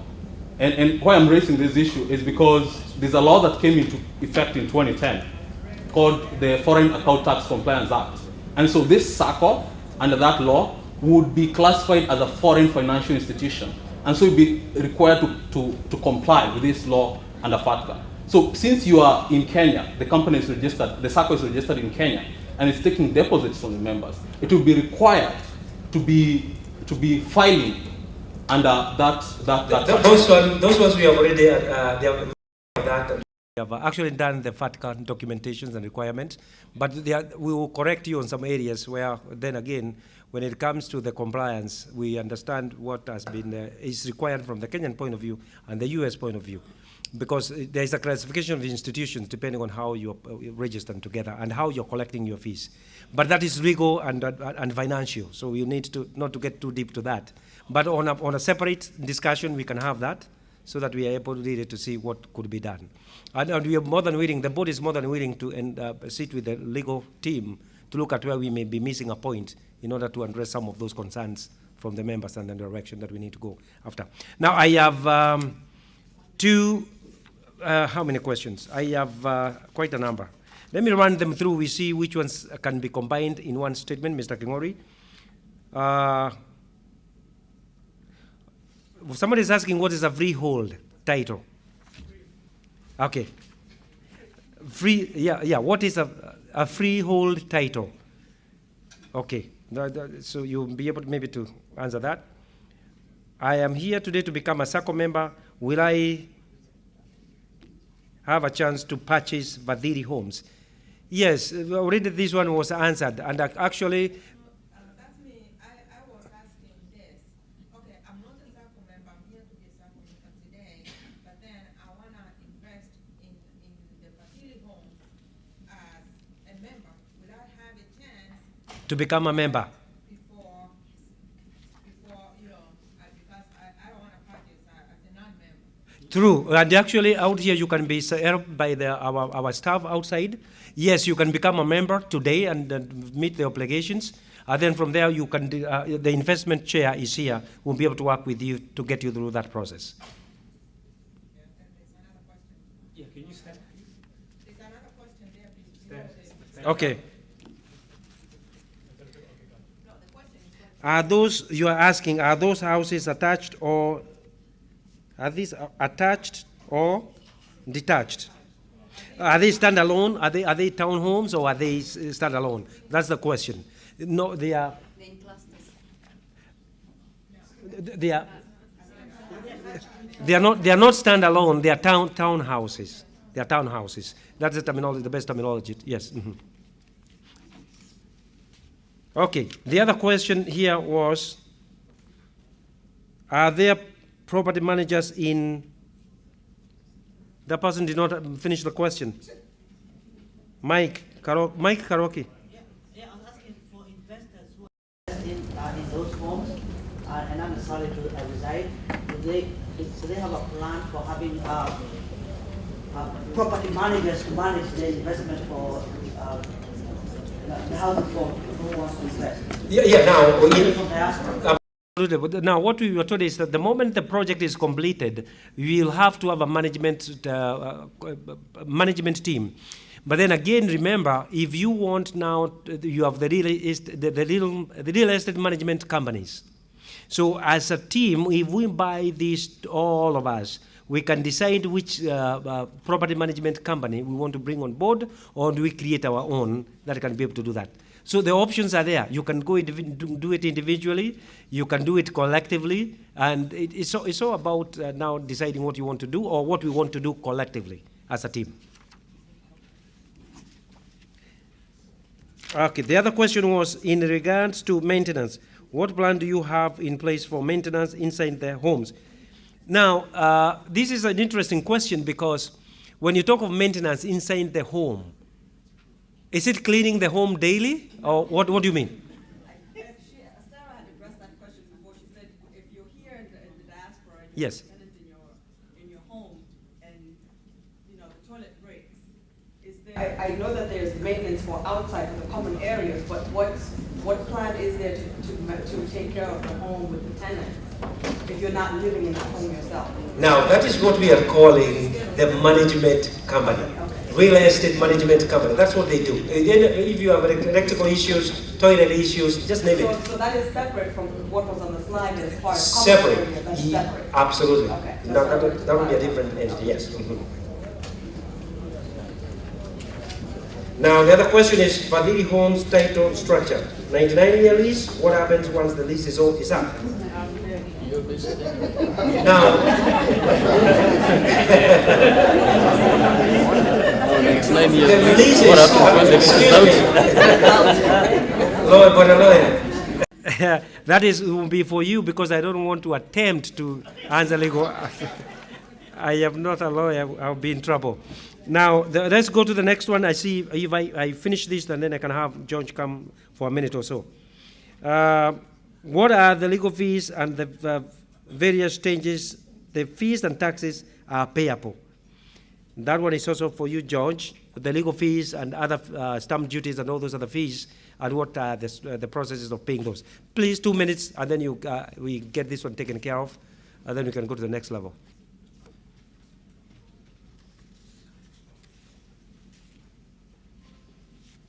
I think there are the three of these out here.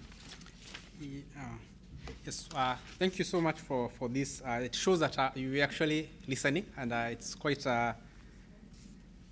good to know that. The first was, what is a freehold title? And I will answer this with the other person who asked about what happens after the 99 lease is expired. So a lease is basically giving you the right to use a property for a specific period of time, that is 99 years. Then it reverts back to the registered owner, who would likely be maybe the government. While else, freehold, you get an absolute title for life. Though there is not much difference between the two, because in a leasehold, in as much as it's for 99 years, you always have a right as the lessor from the government to have it renewed because you're able to claim investment rights over it before it is given to another person for ownership. So it becomes more of a similar thing. It's one and the same thing, only that you cannot per se say that you have an absolute rights over that property as opposed to a freehold. What happens after the expiry of 99 years? It is basically renewed. It is almost an automatic renewal because you have already made valuable investment in that property. And for this kind of investments, you find the leases that you're going to acquire will be less with maybe 1 or 2 years of 99 years, so that it's the investment company that gets the 99, then you lease from the management company. That's how they are structured as per the operation of the law. So meaning the entire management company, which then you are a shareholder in it, acquires the actual title, then you acquire a sub-lease from the main lease, or rather from the management company. Then the other question was as to the maintenance of the house, legal fees, and stamp duty. Yeah, we may not as such, we have proper, or rather we are regulated as to how much we're able to charge in terms of any conveyancing or any transaction that we engage or a client engages us. So there is a clear outlined fees that we can charge, the bare minimum that we can charge, and I would say we have very competitive fees. And for those who have bought properties, I think the Kansas City, the Sacco leadership had an option. They really bargained for the members who were buying. So, and thus we would say they didn't have much difficulties in making the payments for their fees. Stamp duty is a flat rate as to per the government. It is charged as per the, in percentages. If it is a property within an urban area, the stamp duty is usually 4% of the value. If it is on the rural areas, it is usually, or agricultural land, it is usually 2% of the value of the property. Well, left, yeah, there is the last one. What is the process of appointing directors of a management company, since Sacco members are here in the US? So the process of appointing directors is just the same way any companies appoint their directors.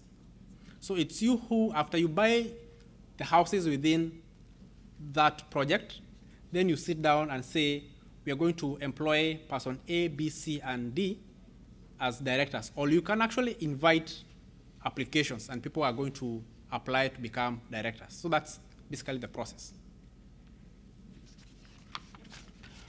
I think that's all. Huh? Yes. Good. I think those were the questions that have been raised, and the issue of the fees and the stamp duties. If you need more clarification, please, you can have the lawyer with you outside one-on-one to be able to understand more and for him to be able to give any clarifications. Now we are going to go to the next agenda of the day, and this is the area where we are going to have the financial reports being, financial statements and report being given to us by the treasurer. And at this juncture, upon treasurer, is your chance. Please come over. And thank you so much, George, for that session.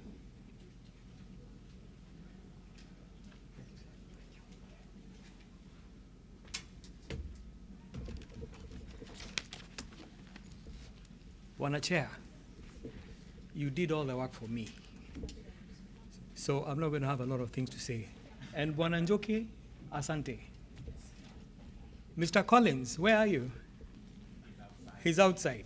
Mr. Collins was missing my voice. And Mr. Osiepna, let everybody come inside. And whoever is sleeping, let the people wake up. My friend, my voice is not being heard here properly. This thing needs to get closer to me. Can it come this way, or I need to get closer to it? At least now you're listening. I'm here to do three things. Just about three or four things. Let me see. I am here to read a part of the audited reports. I'm also here to present to you the budget. I'm also here to talk about the next steps. We have heard a lot about what is lacking in here, and I think that's where I'm going to put a lot of emphasis. And the next steps for us as a diaspora community, not just as members, because the chair at some point talked a lot about what the Diaspora Sacco is, because all these things we're doing here are good, but it's much larger than that. And then we'll talk about the questions that have actually come up. I'm holding with me here a report that was submitted to the ministry, and these are reports that have already been approved by the government. This approval was actually done as late as last week, unfortunately, but fortunately we have them, and that's why it has taken long for them to appear in your mailboxes. But if you check your emails, all this information you do have. We actually started by talking about, let me start here real quick.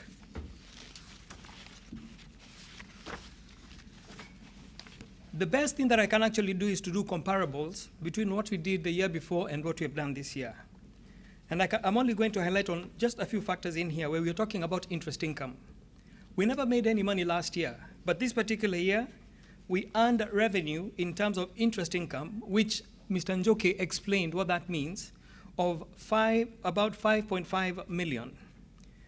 We had other operating income that actually totaled to about 7.2 million, as compared to last year, where we only had an operating income of about 6.8 million, and I think this was brought about by the Isinya bypass project. So in total, the total income we have earned this year is double that what we earned last year. It stands at about 12.7 million. Of course, we had expenditure in terms of administration expenses, which amounted to almost double what we had last year by about 20 million. And of course, you are given the reasons as to why that happened. We talked about the offices in Atlanta. We talked about the office staff that we have in here. And of course, finance charges, establishment expenses. So that actually gave us a deficit of about 9.2. Again, like Mr. Collins said, as long as you are a business that is operating, deficits will always be there. And like there's a question that came up here, was it planned or otherwise? Nobody plans to have a deficit for as long as you're in business. Now, I'll explain that a little bit later. When you look at the assets that we do have, the bank and cash balances in 2015 were at about 14 million. When you look at the trade and other receivables, that was about 3 million. Prepaid taxes, that was about 54,000. Loans and advances to members, for the first time last year, we actually ended up giving out loans. Of course, that was as of December last year, about 17.7 million. Financial assets, investments, where our money is, we are talking about some surpluses of a lot of money that you guys have decided not to take loans out of about 40 million. Intangible assets and property, plant, and equipment that we do have at 2.75, having a total asset base of 79,231,288 as compared to 2014, where we had a total of 36,354,806. Now, when you're talking about the liabilities, this is what is due to members. The actual deposits that we do have from the members right at the end of that year were about 69 million, as compared to the year before of 28 million. And I remember, if you guys were listening to the chair, he was giving you those percentages as to how much, in terms of percentages, how much that revenue has actually grown. So the shareholders' funds, the share capital, this year it appreciated a lot more using the percentages that he talked about. As at December 2015, we are talking about a share capital of about 7.1 million. And then the general reserve, where we are actually required to have a certain amount put back in of about the general reserve holding about 18 million. So in total, the total equities and liabilities as at December this year, December 2015, was 79,231,288 compared to the year 2014, where the amount was at 36,354,806. And out of that, it is where I'm going to read for you the comments from the auditor, where he has expressed an opinion. And the auditor's opinion reads as follows. With reference to the above, in our opinion, the financial statements give a true and fair view of the state of the society's financial affairs as of December 31st, 2015, the results of its operations and cash flows for the year then ended, in accordance with International Financial Reporting Standards, IFRS, and the requirements of the Kenya Cooperative Act. The comparative figures from the previous year were restated to reflect the true and fair position of the financial statements. Like I said, we've talked a lot about this. We've talked a lot about deficits. We've talked about the growth that we have had, and we've talked about what the report's actually saying. So I'm going to walk away from this and run to the budget very quickly. And the budget is actually set in such a way that I have both actuals from the year 2014 and 2015 and what our projected budget for 2016 is going to be. When you look at the projected income in terms of interest through loans, We are anticipating to make at least about 3.7 million shillings. And on top of that, we are also projecting to have an interest income of treasury bills of about 865,000. The unit trust that the general manager talked at some point, we are actually anticipating to have about 2.9 million. And if I could just have 1 second to look at the notes on that. What we have done is, in a nutshell, when I look at just maybe one unit trust that we have invested in, which is the Stanley Asset Management, we actually, between January and December, we deposited about 20,698,082.20. The closing principal, during that 1 month alone, we made about 36,794, giving us a closing principal of 20,906,587.9. So every month between the month of January to December of 2015, we actually made, and there was a withholding tax, we actually made from the gross interest that we made from the monies of what we had, we grossed 1,065,315.51. We had a 7% withholding tax of 159,797 to have a closing principal of about 3,403,599. So these projections we are making are based on what we do have and what we are seeing in terms of member growth and the activities that we're actually doing. We are also looking at other operating income. We are projecting that we are going to get additional membership fees for the new members of about 1,010,000. The loans that we're actually going to process, we are projecting that we're going to have a loan processing commission of about 408,975.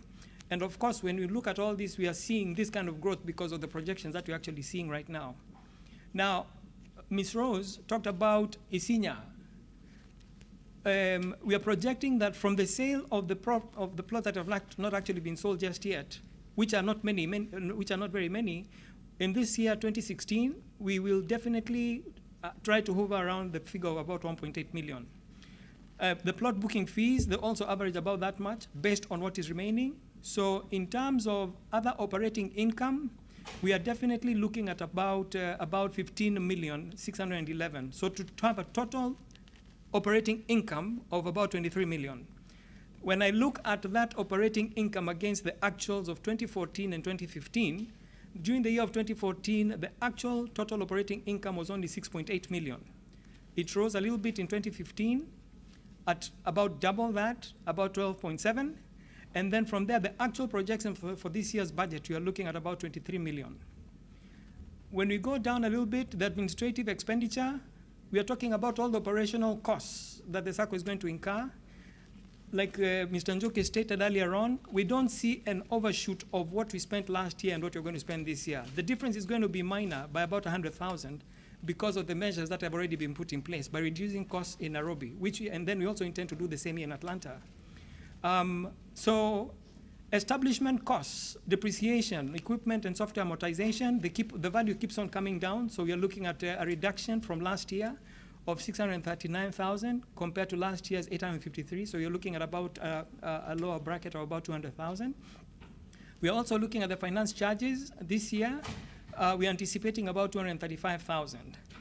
This year, our biggest projection is that for the first time, just like in the chairman's report, we are stating that we are definitely going to have a surplus. We are not going to have a deficit.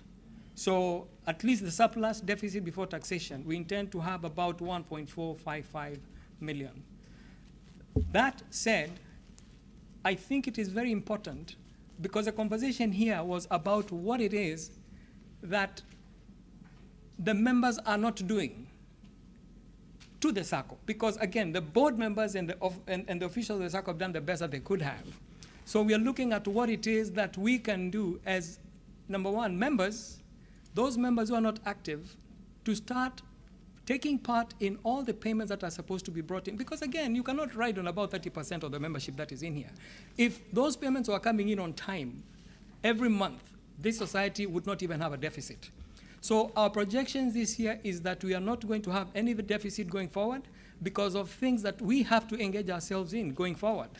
So basically, that's what the budget is, and I think you all have a part of this in your reports somewhere online, because that was put in a Dropbox at some point. I want to stop there on the budget, and I want to address certain things that I think have been missing from within and from without. And I don't know, and you see, this discussion is also a discussion that we've been having as a board. As a board, we sit countless hours trying to debate and ask ourselves what it is that we can do, that we can actually bring to the community and have them take them up. And what we are saying is we are really appreciative of the fact that, and again, this reminds me, when the chair came up here, for those who are not here, the man just turned, faced the wall, and he started saying he cannot even have any discussion going forward, because he really broke down to see what we've done so far. So we have done certain things that we really have to be thankful for all the people who have actually given us their trust. So I think it goes beyond that, and fortunately there are people who are watching us online. There have been many people asking stuff about the Diaspora Sacco, who these people really are, and whether we can actually deliver whatever we're trying to deliver. And we have. The presentation that was actually brought in here earlier by the investment chair, that is something tangible. You can touch, you can feel. It is affordable. We are not talking about those projects that are coming from Kenya worth about $600,000, because they come. And our community here, me included, that is money we cannot afford. So this is a tool we can actually use to get those kind of things going.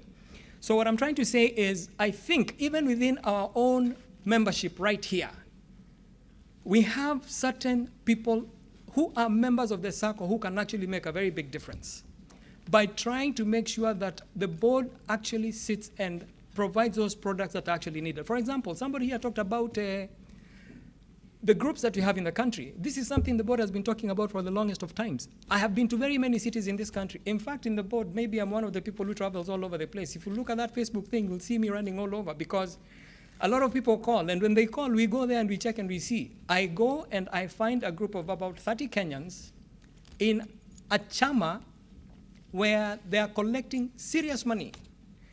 This money that they collect, this money just ends up going to a Bank of America account someplace. I think this has got to change. And what the changes here are, and again, this was actually talked about at some point today, the Diaspora Sacco is taking in all those people into the Sacco fold. And that is a question that has just been asked by somebody here today.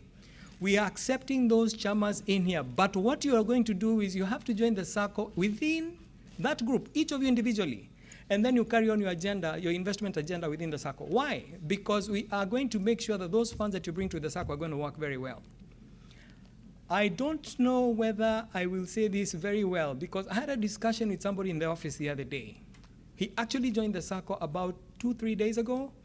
And again, just using the talent that we are actually talking about here, which we can actually harness, I would like to give that man 1 minute to just stand from wherever he is and tell us what it is we can do as a diaspora institution to bring in every person who has been sitting by the fence. Like, you know, when you said people have been sitting, we came and talked to people in DC and they said, just leave those people alone. The chair challenged us today and he said, let's think outside of the box. So what are these things that we can actually do to position ourselves as a Sacco to do the next big thing? All these things that we are doing in here are things that are very good for us individually. I want to own that home and everybody else in here. Some of us have owned the properties in Kenya. But when you look in essence what it is that we are, I cannot see an institution bigger than the Diaspora Sacco in the United States that belongs to us as a community that can actually fit in that title of being that progressive 47th county, the 47th richest county. And this can only be done when you're all together. So it is important, first of all, to go back to what the bylaws talk about. They say we are a savings and credit institution. What we are saying in here is that if we were all to hold hands together and live to the word of becoming members and saving religiously, we will not need any financial institution to come to us and tell us they're going to give us any money. We can fund every activity that we have within here. What we're also trying to say is, we were talking about shares at some point earlier on. These shares that we are talking about here, there is a way we can actually even have these shares trading within the society using certain instruments like the diaspora bond, the treasury bond, the constituency bonds and all that. So in a nutshell, there's a lot we can do together. But first of all, the board has got to really, really be appreciated by people becoming a part of this institution.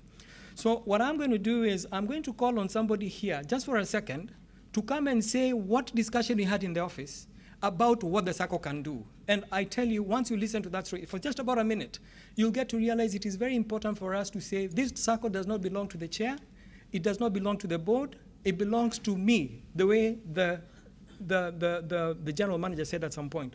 So Jacob, please, 1 second, just come and share what it is that this Sacco can actually do to get to the next level, because that is the most important thing that we need to do right now. Just 1 second, please. Hey, msalimieni kidogo, because by the time he gets out of here, it's going to be a different game altogether. Thank you very much, Raf. I've known Raf for a few days, and I've also known Simon, and we've had this discussion separately with both of them. And for me, my background is finance. I used to be a stockbroker in New York. I worked in Wall Street. And after I left Wall Street, I went to establish the Pan-African Exchange, which is the 30th licensed securities exchange in Africa right now. So today, I just want to talk about what the next steps are for the Sacco, right? So one of the things that Raf talked about is how do we attract more members? First of all, me, I'm a member already, yeah? So that is really important. So from that perspective, how do we engage more members? Yes, as you know very well, in Kenya right now, the government has been talking about they want to trade the shares of different Saccos, the shares that you actually own. Because if you buy something right now, 10, 20 years down the line, or 5 years, or even a year down the line, you might want to monetize that. And that is something that we can do very simply. For me, I've created a platform that you can do that. You can do it from your phone, and you can trade from anywhere you are in the world. And that attracts a lot of people. Because I want to know, right now you've seen the growth. It started at 6.8, went to 12, and then all the way to? What will it be next year? As every year your growth continues, that means your shares are appreciating. And the best way to see that is actually the market. The other thing that I want to talk about is where do you participate as an organization? It's a savings, it's an investment. So when you are saving, there are different tools, right? There are government bonds. The Kenyan government issued the Diaspora bond. How many of you participated? Yes, I can see none, right? And the reason is there wasn't a tool or an access for the government to do it very easily. And I believe this is the organization to do it very easily and very effectively, because you got the numbers already, and we can provide all the technology, and the government doesn't have to pay anything for it. We want to invest in Kenya. Right now, the government bonds are paying around anywhere from treasury bills 8 all the way to 15, 16%. And here in the United States, you are being paid 1% if you are lucky, right? So the difference is there, and we don't have additional risk.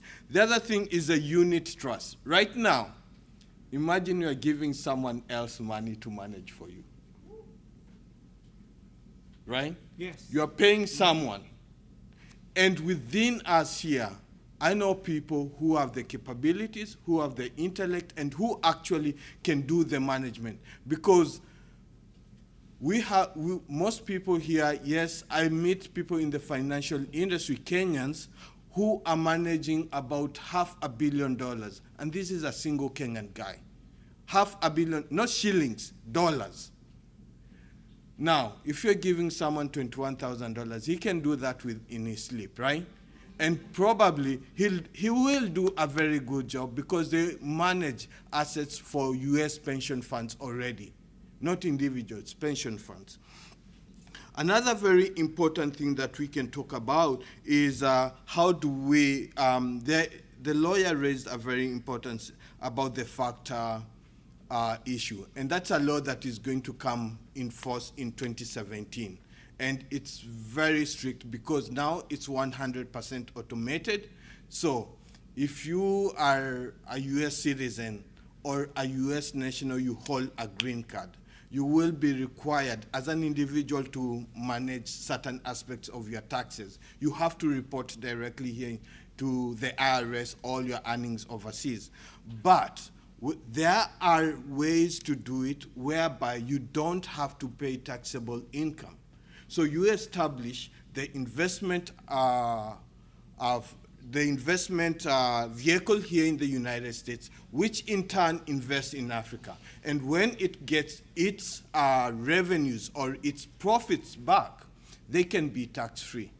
So you don't have to go around that chenga. You do it legally, and it's done every single day. Now, the last thing that I want to touch about is wealth management. We are the richest county in Kenya, period. Even if you put all the people in Nairobi together and all the money that they have, the richest Kenyans over there, we as individuals combined, we have the highest amount of money.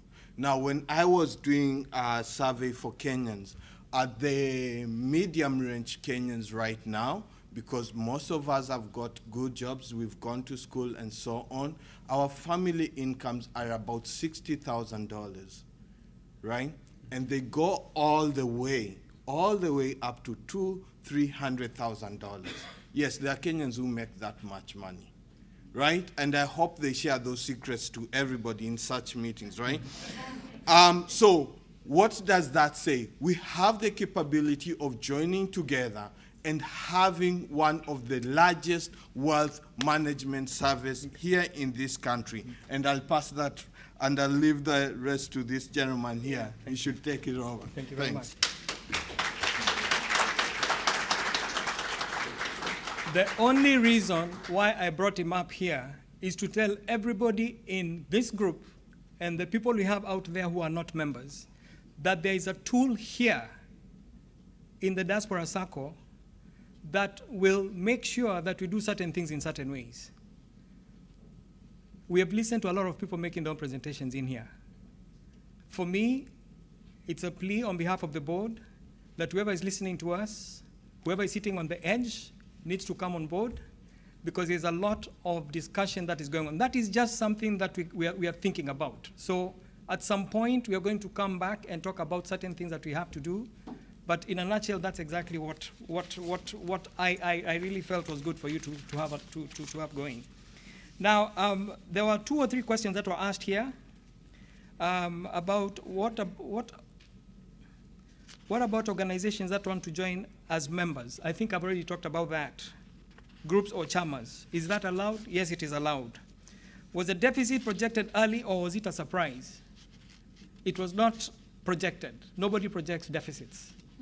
What we did was, when we started the Diaspora Sacco, at the point that we did, we looked at the marketing that we did and we saw how many members we were going to enlist during the year. And based on those factors, we kind of had projections around that time as to what we needed to do. But like the chair talked about earlier on, we said that we stopped running around the country doing some marketing for some time, because we had to make sure certain mechanisms within the institution were actually running in place. So projections of deficit because of people who we have employed, that is not anticipated. Those are running, those are valid issues. So I'm a guest but interested in joining the Sacco. Since currently I'm not a member or no savings previously, is Fajili Homes out of my reach? I think that was also answered out there. So basically that's all I've got to say for now. I don't know if there's anything else I've left out.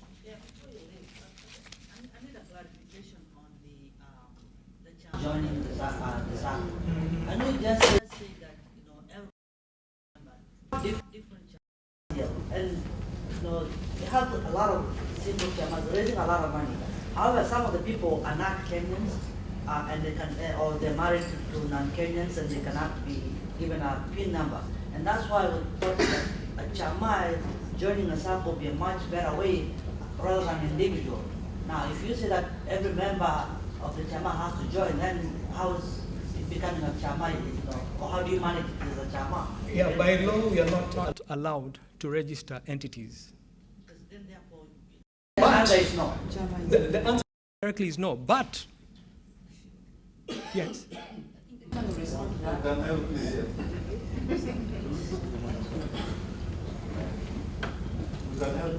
Yes. I think to answer his question, I think there's a living testimony I can clarify for you. I'm a member of we have a group of families who used to meet together every month. Okay? Just for socializing and everything. Yeah. And I referred them to the agency. So what happened is this. The chama within the arrangement voted and agreed, because every chama has the constitution they run, which society has nothing to do with. So they said, okay, we're going to join as individual groups, but from the chama releases their money as individual groups to join. Yes. So they are not joining as a chama joining, but individual members of the chama joining based on the agreement of the groups. That is the easiest way. And I saw them join as individuals, but they presented the agenda as a group. That there's I made a decision with them, and they bought, and they said, okay, we're going to join as a group, but it's individual saving, just like taking your share. So they said, okay, how much do we give the society? Oh, every member needs to, we'll give you like 300 to join the group. So they're joining as individuals, but they're a member of a chama. So I think that in the interest of time, let's just respond to that question directly. Let me say this, there is a lot when it comes to chamas. This is a question we started getting from day one. We've been thinking through, but we do have obstacles. The ministry itself, of course, it won't allow us to have chamas under the Sacco. And actually that has been a major drawback. Otherwise we could have allowed chamas from day one. But having said that, it doesn't mean all hope is lost. What Treasurer said is true. We are working on modalities to make sure that we admit the chamas. One of the ways we are observing and exploring is to make sure that we can package it in a certain way that is not in violation of the Cooperative Act. It doesn't make us like we are violating anything. We can package like a product, the way you have Mavuno and other things. But yes, the ministry requirement is, even those who accept chamas, most of them, the requirement by the ministry is that every individual member of a chama becomes a member of the society. We haven't looked and said that's exactly what is going to happen. We are working on the details because we don't believe that we have to push people to become members if they don't want to become members. So let's, if you want a chama, check back with us, or rather we are going to report to you the details that we've worked on. And in the interest of time, let me leave it at that. We can engage more after the meeting. Thank you. Yes. Now, I think at this particular moment, thank you so much, for the Treasurer, for that presentation. I don't think we have, do you have another question? I can only take one question. Collins, you have asked very many. Sorry, no, that's not bad. I have another guy. No, that's, I'm just kidding. I have got one guy on that. George, okay, could you please quickly bring it up? My name is John Karuga. I just came in. So at this point, I don't know where you are. But I joined this Sacco in 2014. Mine is a comment. And I was so excited because I know where Saccos can take somebody. When I was in Kenya, I was a Sacco member of the bank where I used to work, and I know it really helped me. So I was so excited to join this Sacco. And when I joined this Sacco, I was told that I can get money up to 3 times of my savings. And I started to work with your office in Georgia. And I was told I needed money to start business in this country. and I raised some money, which was quite substantial amount of money. And I was told to bring some documents. I was told that if I go to Nairobi, I'll go to KCB with some collateral, some security sort of. And I met a Mr. Nyaga in Nairobi, and I went with all the documents. I don't know if you're Mr. Nyaga, you look like. Are you Mr. Nyaga? Proceed with your question. It's important. Yes. I was so excited because I was given a promise that when I go to Nairobi, I'll get my money from KCB back. So I was really prepared and excited. I got my air ticket. The reason why I was going to Kenya was only because I wanted this money. So I went to Kenya, and I went to Mr. Nyaga's office. When I went to Mr. Nyaga's office, the office was not open. I was there by 9 o'clock. So I was told to wait until 11. Mr. Nyaga was not in the office. I went looking for Mr. Nyaga. I stayed there until around 2 o'clock waiting for Mr. Nyaga. And when Mr. Nyaga came, he actually ignored me when I was in that office. And he said that I think he had some other businesses there. So I was starting to get frustrated because I flew all the way from here to Nairobi to go meet this Sacco office. And I was excited. I was telling my family members, I'm going to come back with a lot of money because I wanted to start a business here. Now, I was told to go to the bank, KCB, and I carried my file. I talked to a lady in KCB, her name was Rose. So I went to KCB, not Rose. I went to KCB and I told Mr. Karuga, I think somebody gave you the wrong information. The kind of money you're looking for, we don't give it here. I went to the manager, Diaspora manager, Mr. Vincent. He told me, Mr. Karuga, unfortunately, those people did not tell you the truth. You cannot get this money that you're looking for here.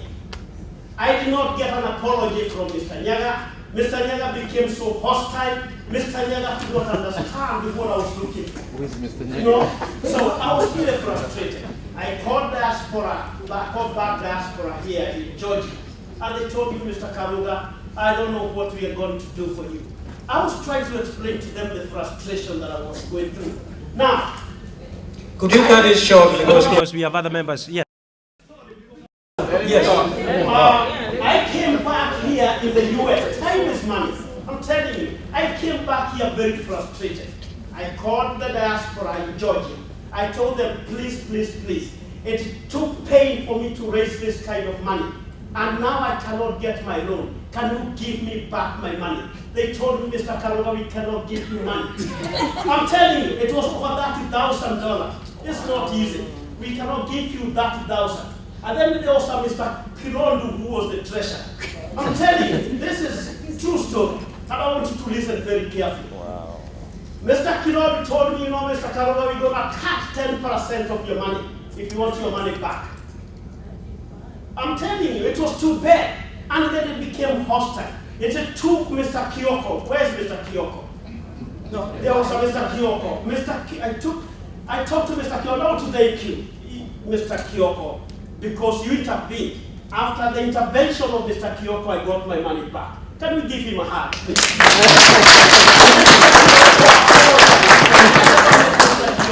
And unfortunately, Mr. Kyoko didn't know what was happening. I'm telling you, it was very frustrating because I was looking forward. I'm tired of working. Right now, I've driven 2 hours from work. I've not been home for 1 week. It's very frustrating. We need to get serious with what we are doing. If you promise a man something, please make sure you give that promise to him. It is very unfortunate. We need to get serious because they have seen a place where they can mint money. I want to tell you the truth. If these people don't have our interest, they need to pack and go home. It was very frustrating. I was very frustrated. Nobody apologized. Mr. Kilodu did not apologize. Mr. Nyaga did not apologize. But Mr. Kyoko apologized. Mr. Opio, who was working with me, he stood with me all the time. He reassured me, Mr. John, you're going to get your money. We'll work through. Give him a hand. Okay, I think now what we do, let's do this. Allow us a minute.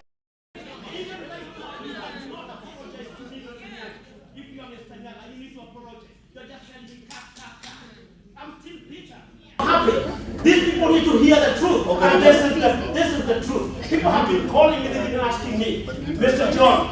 John, I had what we were to do. Can you tell us? And I tell them the truth. Thank you. Thank you so much, John, for your comments, which have been observed. Now, two things that I want to share with you. John, we are all also from diaspora. We don't come from the moon. I am Simon Nyaga. And I will give the true statements of what happened to you. Because it's also important for us also to paint the true picture of what happens. We do not want really to fabricate, to misrepresent, and actually to get excited of issues that really can be dealt with professionally. Now, what you did is you requested the office in Atlanta to offer you a loan. And of course, you put your document, I believe, in Atlanta. I was not in that conversation. I was based in Nairobi. That particular time when you were doing that, we did not have employees in the office in Nairobi. And when you came, I did not get your appointment that you are coming to Nairobi. Actually, I was told by somebody who was in the office that there is a Mr. Karoga who has come in who wants to see you. Now, I am not an employee of the Sacco. I am a board member, and I want us to understand that. These board members are not employees of the Sacco. They have other activities that they do on the day-to-day basis because the Sacco does not pay me a salary to be able to sit every day to manage Sacco activities. I donate my time. Now, I really stopped other things that were already planned before you came because you did not have an appointment to come and attend to you. And what we did, and I have all the emails of our conversation with you, what we agreed is that you're going to go to KCMB because actually KCMB already had your document. We had already presented your document to KCMB for your loan application. And now, remember, members, KCMB deal has been a pain for the Sacco because of their process. Sacco does not manage the process of KCMB because KCMB is an institution that stands alone and requires their loan process and guidelines to be followed individually, even though we had an agreement that we are going to have a loan from there. Now, my friend, Mr. Kagiri, went to the bank, and he had a conversation with the bank people at KCB. Now, essentially, what he wanted me is he wanted me to walk with him to the bank to go to negotiate for him, but I told him the people there had already been informed about his loan. And true to that matter, I sent you to Rosarine, you went to Rosarine, and you talked to them. Now, the feedback that you got was that you needed to talk to the manager, and you talked to Mr. Vincent Aberi after some point. Mr. Vincent Aberi is the head of the diaspora department in KCB. And at that particular moment, I had already talked to him on phone and told him about your plea, which, of course, already you went and you had that discussion with him, which you wrote and said, Mr. Simon Nyaga did not even have any meeting with Mr. Aberi. It is not physical. I don't have to be there physically, but we can be able to do it via the instruments that are there. So now, I want to apologize for anything that you feel we did that failed you. Now, the issue about really you not being paid back your money, any member who has put some savings into the Sacco, remember, it takes 60 days to get the money back. And if you are not here earlier, the general manager was explaining that. If you want it now, there is a fee that you pay for you to get that money now. Now, and there's a procedure that is followed by the Sacco to release back your money. You can't just call and say, I don't want my money right now. There's a process and procedure to give you back the money. And we must follow those processes and procedures. Members, there's one thing that I want to tell you.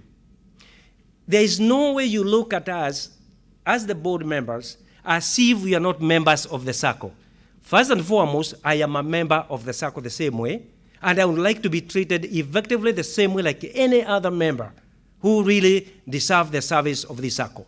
Tomorrow I may not be a board member. John, you may want to take a seat of the board member tomorrow. Come and take it. Feel the heat of every day trying to get this thing going the right way. But we appreciate each and every member's comment. But one thing that is for sure, please, the only thing that I would request for us to do is to appreciate the free service that all these board members give to you without pay. Sometimes, yes, we may miss a step, but don't condemn us, please. Also encourage us at some point. Thank you.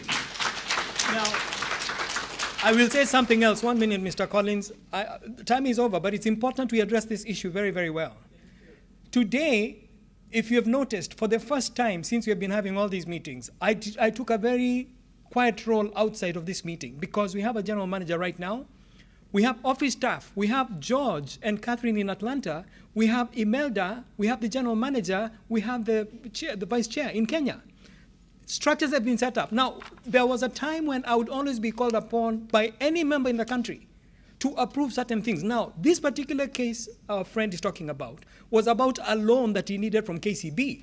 Already, the documents had already been sent by him to KCB. Now, me in Atlanta, it gets to a point I just look at it and I realize there's nothing much I can do because the vice chair is in Kenya. So I apologize if I never handled your matters correctly, but with all truth said and done, there was communication between our office in Atlanta and you and your wife. There was a comment from you and your wife would always come in, and it just was not looking very nice.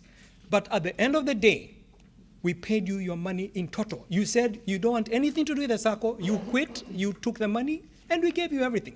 I can tell you to the last coin, any person who has been a member of this Sacco and who has decided to leave has always been paid back their money.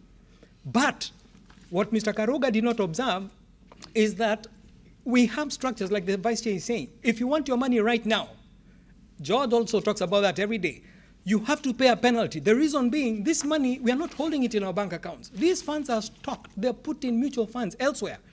So for us to break that, to pay you, we are going through certain costs. So there are certain things we cannot do. So again, my apologies. Let's just end the conversation there. It was good you brought it up. They've listened and they know.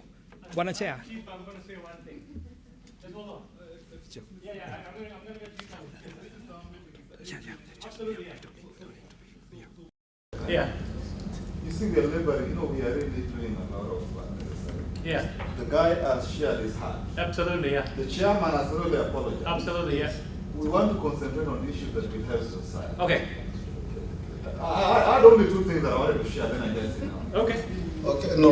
One of colleagues, please. You're my friend, I respect you, but we are running out of time. We're going to be kicked out of here and we haven't finished the business. If you can hold up that one until we finish the core business, and then we can give you time to do that. If it's not answerable here, we can engage outside. Okay. But let me put this on record, sir. Normally, when a board is working, a working board, there's, sometimes we are human beings and we behave like staff because you're actually working. And in that process, things can go wrong. All I'm saying is, if we have offended anyone, we again want to apologize. We are not perfect, but we can assure you that we are committed to doing what is right. And I can understand sometimes the frustration, but the bigger frustrations was coming from failure by the KCB to honor their part of our MOU. That was really frustrating. Actually, so many members resigned. And they closed their accounts, went, we watched them, we could do nothing. And it was very hard for the board and everyone. So again, Bwana John Karuga, we are very sorry. And I can tell you, this experience, it's not many members who have gone through your experience, and we don't want anyone to go through that experience. You are welcome to be a member again, if you want, even today. Thank you.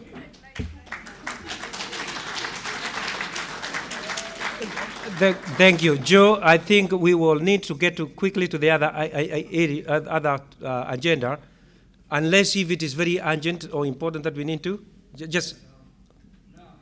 The situation during the case KBC things. So I want to.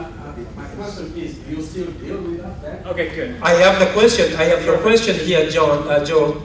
We'll get that one answered. I'll make sure that it is answered.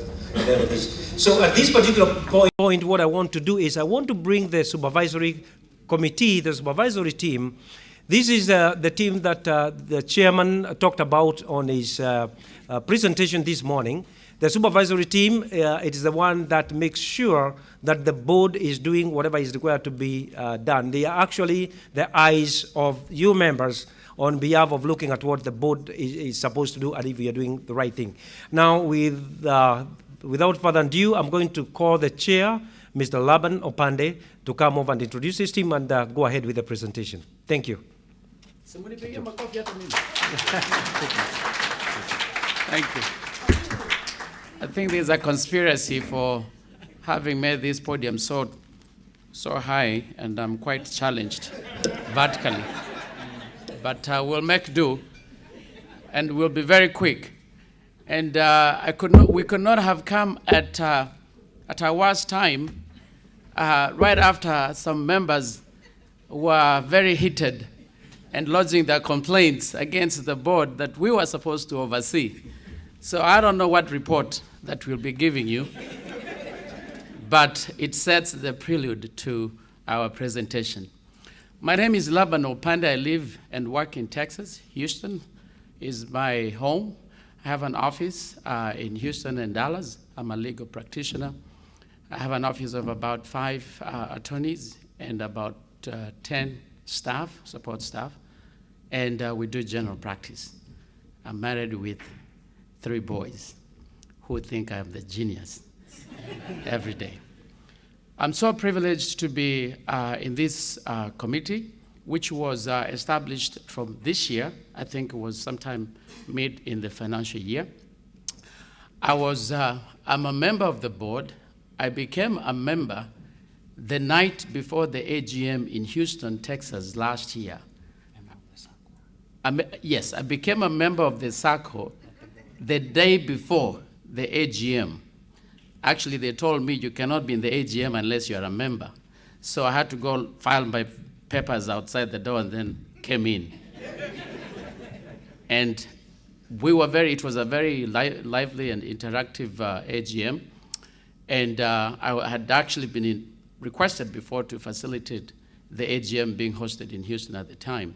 And I got to know a lot of the board members then. We become friends, and I think some of them, we were friends until I became the chair of the oversight committee. I have the privilege of working with Geoffrey. Geoffrey is Mburu is a member of the board. We're 3 members, and the other member is Caroline Nganga.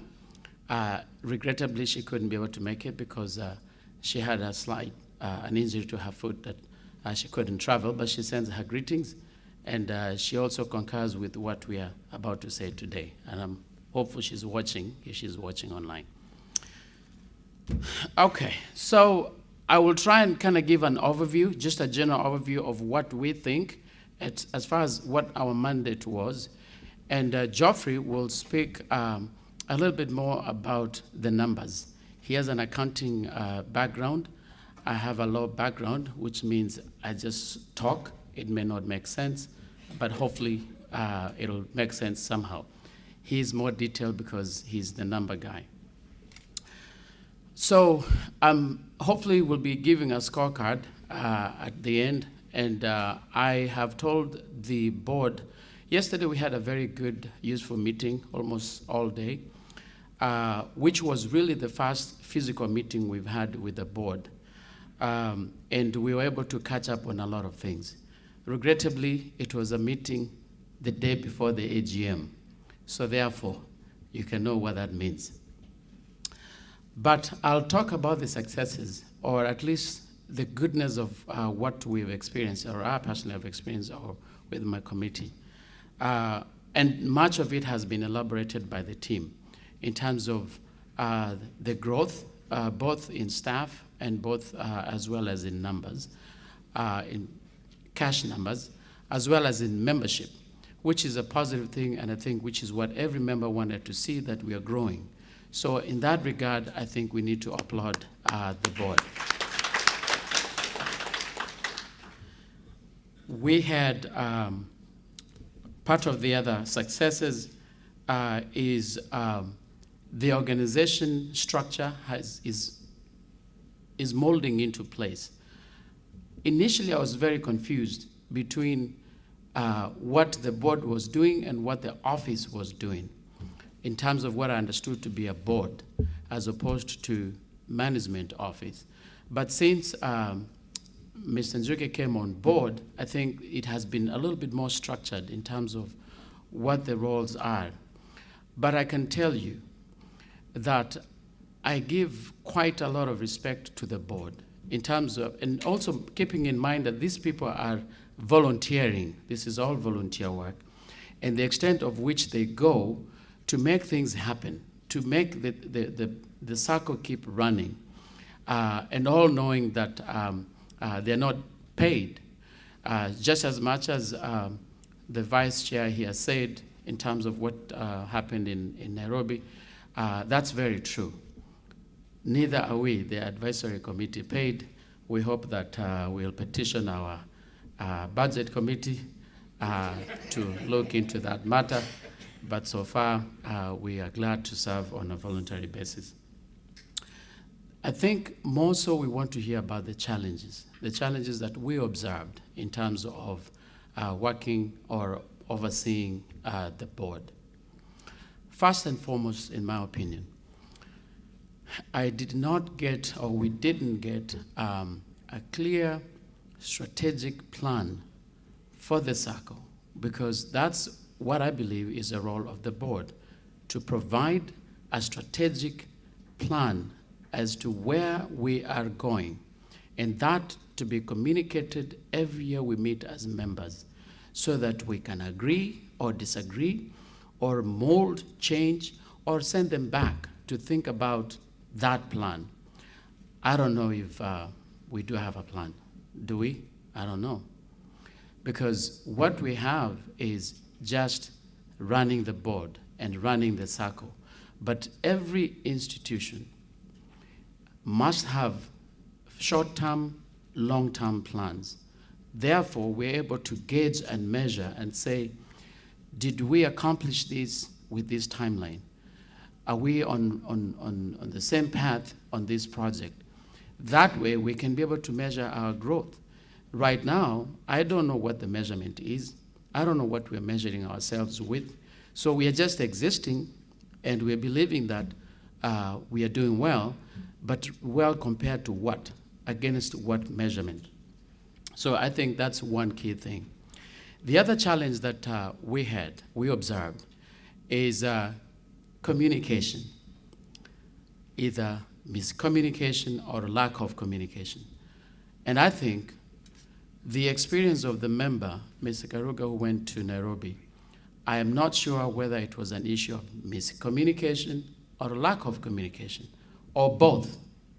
But that really just tells us that it is so important, communication is so important, that if we're able to know once we speak out or once we tell the board as to what our needs are, then we should be able to have a clear way of getting a feedback or an answer or a direction or a status update or whatever the case is. But then again, this is a board that was very, very thinly pushed in terms of what they had to do and the resources they had. So we have to be nice and be reasonable in terms of that. But there's room to improve in terms of that. The other challenge that I think we have is the marketing of the Sacco. And of course now we get to hear about these incidences where the members are having to pull out for whatever reason. And it could be, if we had strategy on how to deal with that, maybe that would not have happened. But in any event, this is an organization that lives on membership. So if the driving force is membership, then there ought to be a clear marketing strategy as to how do we reach out to all these members. I know the Sacco had some road shows, and they've continued to have them. But I think that is, if we have only, let's say, 100 people here, and we are claiming to be the 48th county in Kenya, this is a very small representation of that county, and we can do better. But that's the job, I hope, for the board to give us strategy on how to move forward with that.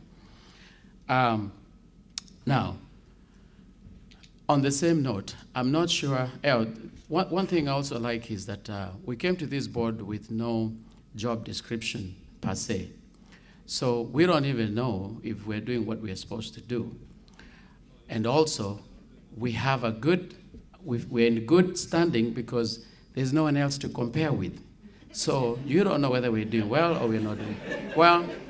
So we just assume that those who will be coming after us will be setting the benchmark.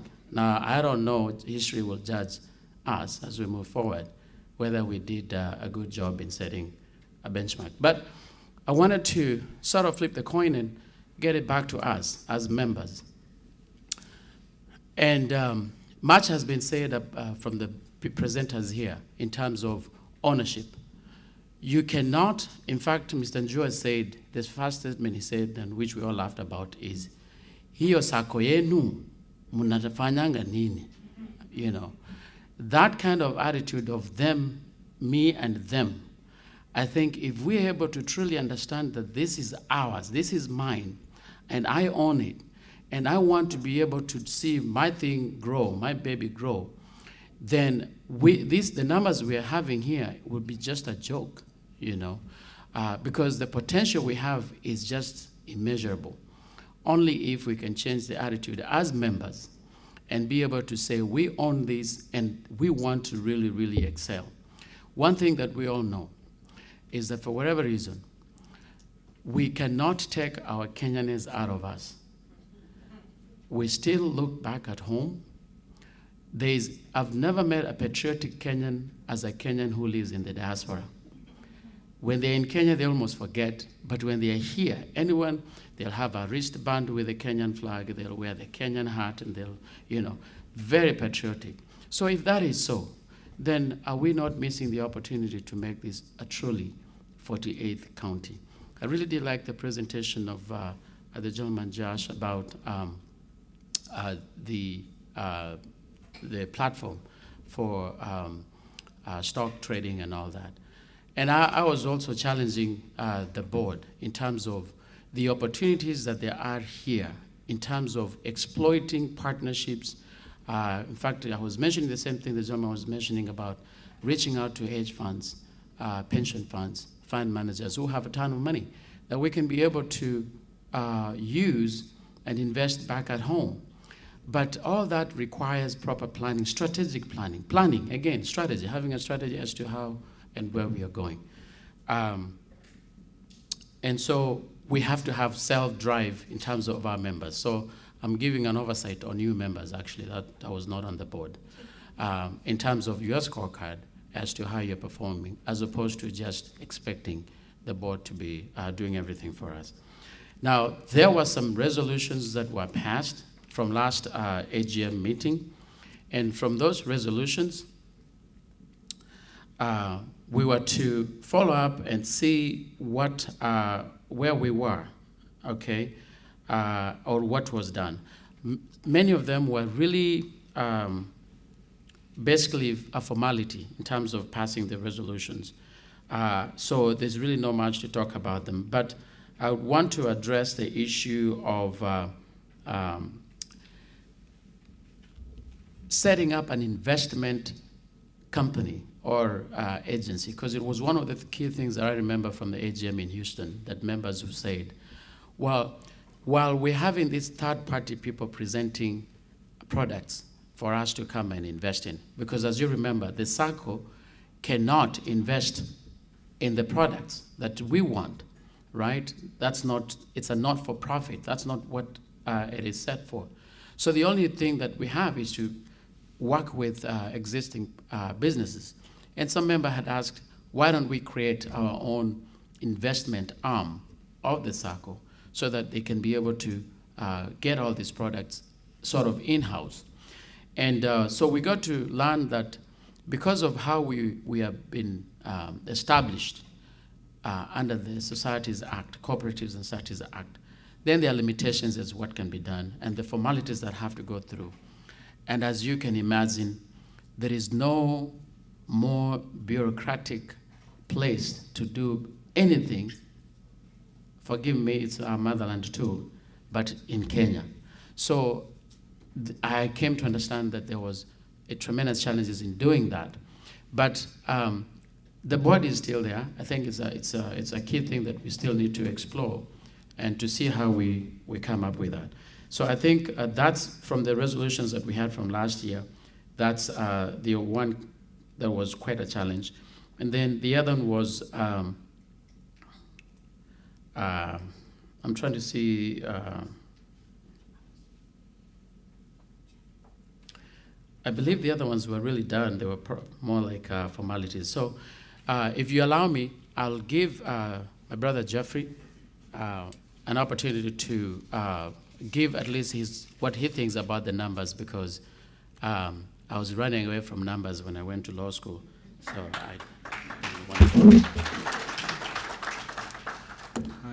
Thank you, Laban.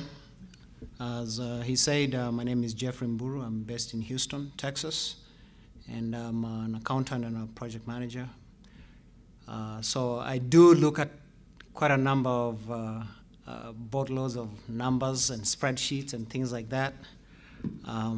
Numbers don't lie, as they say, right? It's all about the Benjamins, as they say here in America. So if the numbers don't add up, this thing tanks, right? So we have to look through the numbers with a fine comb. And right from the onset, the chairman talked about it, went through the big question in the room, and I like the fact that he led with, as they said, discussing the elephant in the room, which is this deficit, right? And there are some measures that have already been put in place to address that. I did go through the whole financial report with the rest of the team, and we did reckon that's one of the things that was of major concern. We know where that came from. You know, some of the admin costs, operational costs, of which the one thing that I really liked about the chairman's report was the fact that it already points out what is already happening or has happened or will be in place or put in place to mitigate those costs. AGM costs, managing costs. So AGM costs, he mentioned that they'll come out to you with some bold proposals as to how do we think outside the box, or maybe there is no box. How do we do this AGM, fulfill that check mark that the ministry requires, and be able to maintain the diaspora, recognizing the fact that to host a conference in the US it's quite expensive compared to the costs in Kenya, the SACCOs that are meeting in Kenya. Marketing costs. Instead of Ralph galloping all over the states, we are the marketers. We own this thing, right? That's the theme. If you don't get anything, you own it. Act like a boss. Act like you own it, right? So there is no we and them. Act like we own it. I'm a member, you're a member, the board members are members of the SACCO to begin with. So act like we own it and talk about it. Because I think the biggest thing that's coming out of this is we need to understand what this SACCO is. I gave an example to somebody over lunch. If your dad is a billionaire and you don't know he's a billionaire, you could be homeless eating scrap on the street, right? If this SACCO is a billionaire and you're a member and you don't know what's accessible through this SACCO, you could be living in squalor poverty, whereas you could be accessing tremendous opportunities through this SACCO. So get to know your SACCO. All right, get out of my preaching mode. So back to the numbers. We talked about strategy. One of the things that we need to come out with is translating that strategy into what are the financial marks or the financial benchmarks that we need to achieve, right? So membership translates to, share capital and additional funds. What are the targets? So we need to see that. As Laban pointed out, we've talked with the board about, we had a long discussion with the board. These are some of the things that we need now to say, what's our happy place? Let's call it our happy place. What are we targeting, right? Do we want to just do like the average Sacco in Kenya? No, we are not an average Sacco, right? We want to be the 48th county. So let's dream big, and the chairman did challenges. About those big projects, approach him, bring up suggestions like they are coming up here. So what's that next level, okay?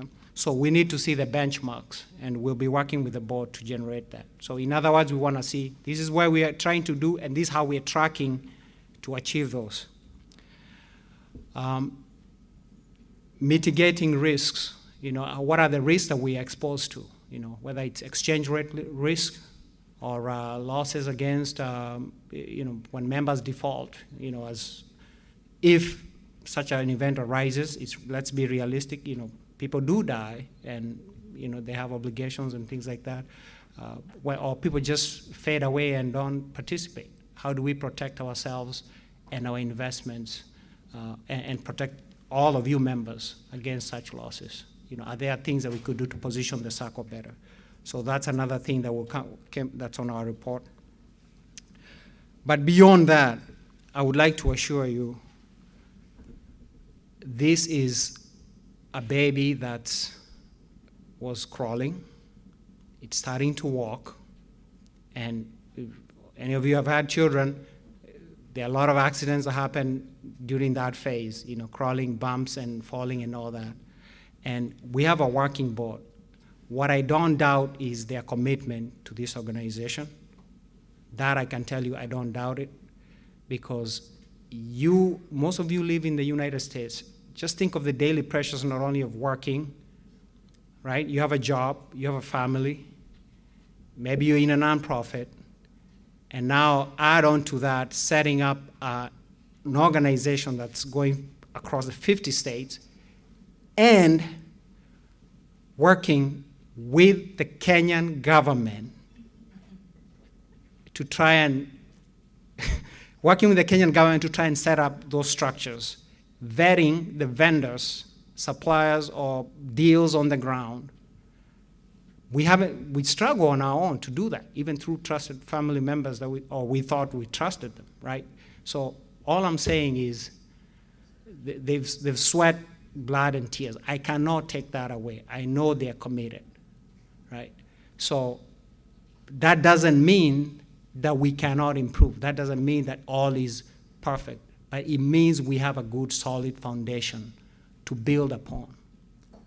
So, and I think as my chairman here, my other chairman, I have two chairmen, has pointed out that the board is already shaping the structure so that there's an office in Nairobi. They can do that day-to-day functioning so that it can free up these people to start thinking strategy, long-term. And those strategies then are implemented by the office.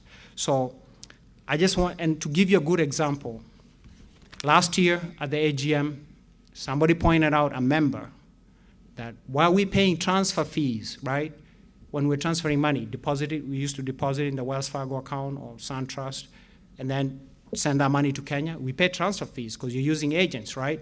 He said, well, that's lost money, right? Can we work with companies like Sandwave? That's implemented as it is today. It's in place today, right? So it's evidence that those things they're listening to members, that those things are translating. I was one of the most vocal people in the last AGM. Again, my forte, the budgets, the numbers. I questioned a lot, and I took Ralph to task. And I said, next year, I would like to see what are the actuals from the year before, where did we land? Don't ask me to approve a budget, and I don't know what you actually spent last year, and I don't know how you came up against last year's budget. This year, there was those 3 columns there, right? So it means it's good when members are vocal. Give suggestions. We'll improve this thing. And this could be the richest county. I'm telling you, this could be the richest county. We don't need to go find funding elsewhere. We are our own funding agency, investment vehicle. So there's potential in this thing, and I believe in it. So let's own it. That's all I'll say. Let's own it. So with that, kizuri cha Jiuza kibaya, chajitembeza. So let's make this thing good. Kizuri, you know, we probably wouldn't even need a marketing budget. We just need to make it happen. People will come, and maybe we'll start having a waiting list of members to approve. So yeah, let's make it.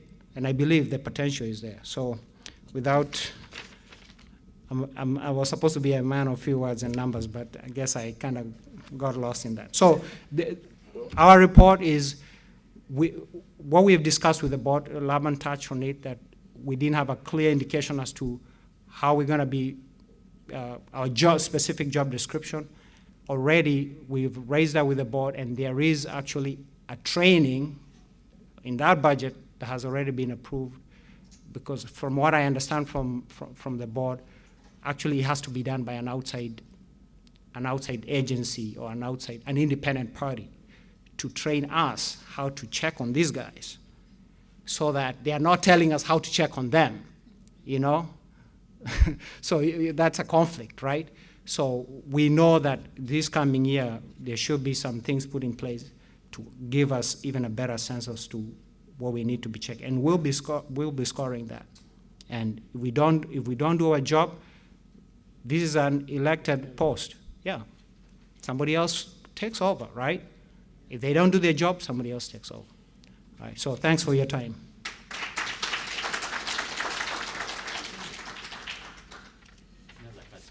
Yep, a big hand for these two gentlemen.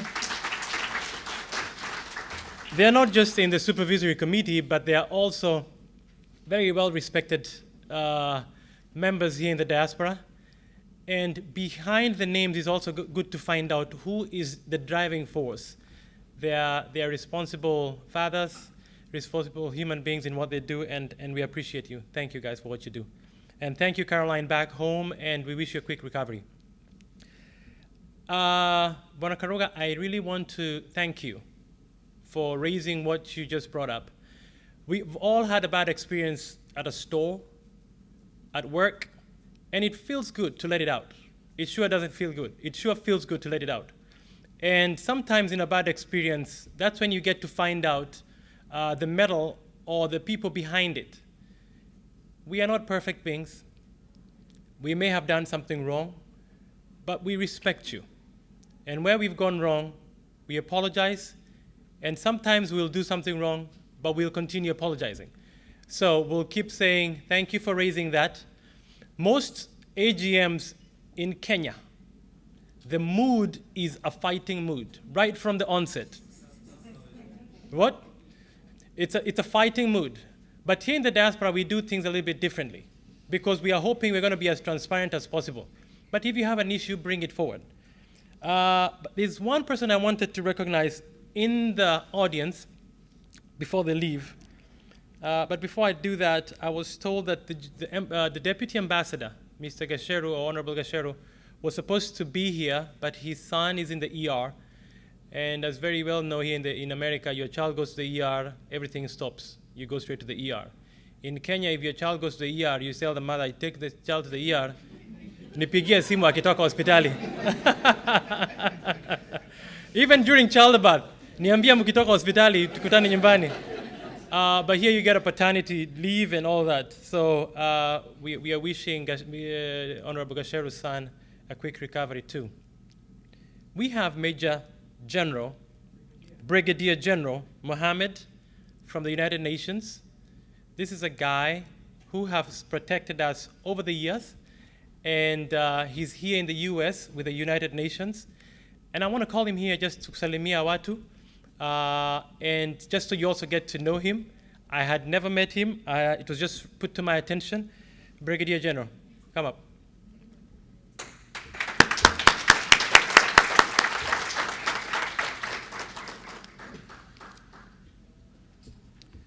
Salimia wa Kenya. Thank you very much indeed. Thank you. The chairman, committee members, my dear colleagues, hamjambo. Thank you very much for this opportunity. I didn't expect to come and say something today, because we had said we may come in, but you were not very sure. My names, as mentioned, are Brigadier General Mohammed. I am currently serving at the United Nations for the last 3 years, and we happen to be associated with this association. In fact, one function you had last year in New Jersey, we came in very big numbers, very big numbers. The interesting thing about me and what we do down there is not what I do in the UN, it's what we do as Kenyans. Because as Kenyans, that's where the real message comes in. That as Kenyans, are we able to come together? Are we able to appreciate each other? Are we able to become a strength and be recognized and stand by each other individually? That when we are out here, we live as brother and sister, help each other in whatever we are doing, and make sure that as individuals, we are doing well, and as a country, we do well. Because in our own right, we are ambassadors, whether you like it or not, for our country. What you say as a Kenyan is taken very seriously. And therefore, it's important that whatever message you pass is a good one and a good image, indeed, for our country. When I came to New York 3 years ago, we have very many Kenyans working in the UN, very many, a good number. In fact, I call it a constituency. Slightly close to 400, you can't believe it. Down in New York, not in Kenya, here in New York. But when I came in, we were very scattered all over. And the first thing I asked is, who is here to receive me as a Kenyan? And I was told they're spread all over. So go under and look for them. I said, that is not good enough. We can do better. So what I did was I said, can we come together as Kenyans? And we did that. And you can't believe it. It's quite a number, quite a number. And out of that, we formed what today is called the Kenya UN Club, with well over 200 members in New York alone. It's a strong entity. We meet monthly. We share issues. We share concerns. We represent our country, and we all stand out as a happy group out there. Out there. Now, coming back to what you're doing today here, I want to assure you that we associate with the ideals and values of this organization. And you may ask me, how did I get to hear about this? Our constituency is spread all over. In fact, I deal in peacekeeping. And today we have close to 16 peacekeeping missions spread across the world. I went to South Sudan, and I met a Kenyan. I told him, who works with the UN, and he told me, I know what you're doing, Brigadier, and you appreciate what you're doing. That's a very good job. But you're in the US. Have you heard of the Kenya-USA Sacco? I said, no, I have no idea. He said, please go back and look for them. And he gave me the contact of the vice chair. I met the vice chair in Nairobi when I was in Nairobi. And he put me through to Raphael, a very great man, a man I value and respect very much. And out of that, we have been following very closely what you are doing. What we are doing is that we are trying to see whether we need to come in either as individuals or as a corporate entity. And I told Raphael that, do you want to come in as a big group or as individuals? We are still assessing that, and we'll let you know in due course the approach we'll take in terms of associating with you. Let me also thank you all. Being out here, in fact, the committee, as somebody said, ni committee ambaye imejitolea. Nobody is paying that committee. Wamejitolea wenyewe to do what they are doing. And remember, it's always never easy to run and manage an organization. It's never easy. And more so when the members ni wa kujitolea. We need a lot of understanding. We need a lot of cooperation. We need a lot of strength in each one of you to make this entity a strong entity. The name itself, let me tell you, the name itself is so strong that you can do a lot with this entity. Even if you are to sleep, the name alone is so strong. I'm on your emails, I see everything, I can assure you, you can go far. But to go far, you require that strength, that unity, that spirit of togetherness, and stand by the ideals and values of what this stands for, and see how best, both as individuals and as a group, you can benefit from what this organization stands for. I like the idea of the 48th constituency, 48th county. And I like the 48th county because my group in New York, I call them a constituency, not a county. You can see we are small. We are small, we associate with a bigger group, which is the county. So if you are able to stand firm and show us what you can do, the constituency will join you. And I can assure you, it's upon the committee and you as a group to seek to be recognized. And you'll be recognized as a Fujet constituency if you're strong, if you have something to offer, both for the individuals and the group, and of course the country. For the country, what we're asking you to do is work very hard wherever you are. Whatever you are doing, it's not important. Work very hard wherever you are. Sell the image of your country. Whatever small you have, please go back and invest home. Go back and invest home. That is a great country, I can assure you. I sit at the UN, and I wish you could know what the international community says about Kenya. All of them agree in unison. It is a great country. If they say so, they're not Kenyans. What are we saying? We must be preaching an image even higher than that in terms of what that country is. Small issues should not disturb you. But when you look at the bigger picture, Kenya is a great country. Both, in all ways. In all ways. And that is the image that we must stand out. Must stand out. The image we must stand out. Not sell, but advocate. Because not selling is advocating, wherever we are. And of course, I always tell my members, when you get time, please go back home also. See what is going on back there.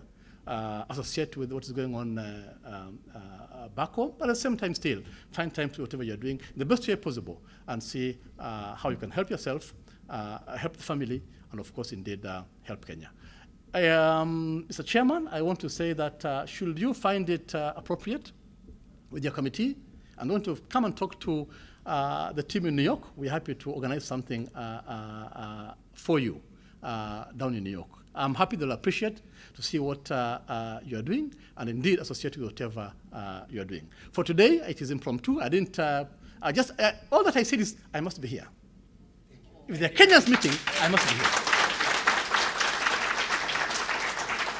I told my members, find time individually. I'm sure a few of them may be around, but I said, I must be here. Come and associate with you, say you're doing a wonderful job, and of course, most importantly, to see my fellow brothers and sisters. What is more important than that? To me, that's the biggest strength that I see in all this. Thank you very much. I wish you well. Godspeed, and I wish you well to the association. The chairman, thank you very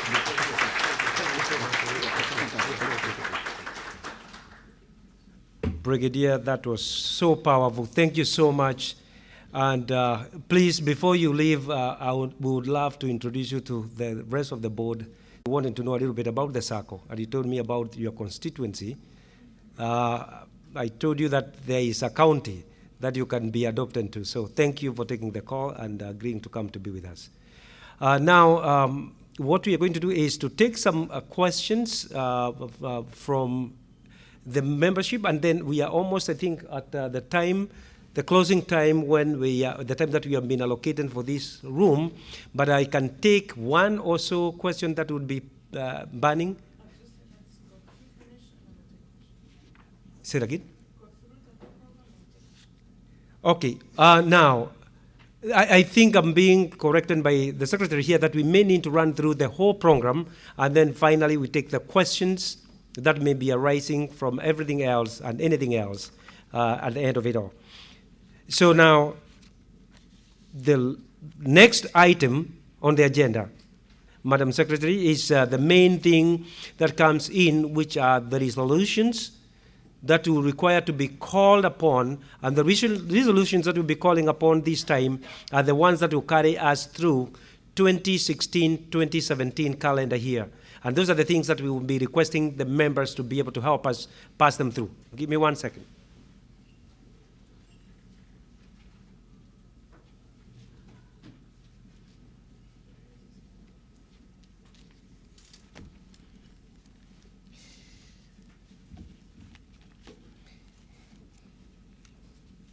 And I'm going to, we don't have a lot of resolutions this calendar here, so we have just only 3 or so items that we need to seek for the members' approval. So allow me to call them, read them through, then I'll call them one after the other, and I will request for, by the Cooperative Act, an auditor can only audit the institution for 3 years, maximum of 3 years. After that, you must roll over to another company that you need. And I was confirming that today also from the commissioner, and he told me, yes, that is the status, that any company that will bring on board, or any audit firm by law that will bring on board, will only audit for 3 years. Then after that, you must bring another firm, audit firm, that is supposed to carry on maybe another 3 years. But you can cut off the company at the middle. They don't have to go for 3 years if they don't do a good job, and that will be supervisory committee and the rest to make the recommendations if we don't get the service as required. So that is the resolution that we'll be requesting to expand the audit firms to at least 3 to 6 companies, allow the board to be able to shortlist those companies.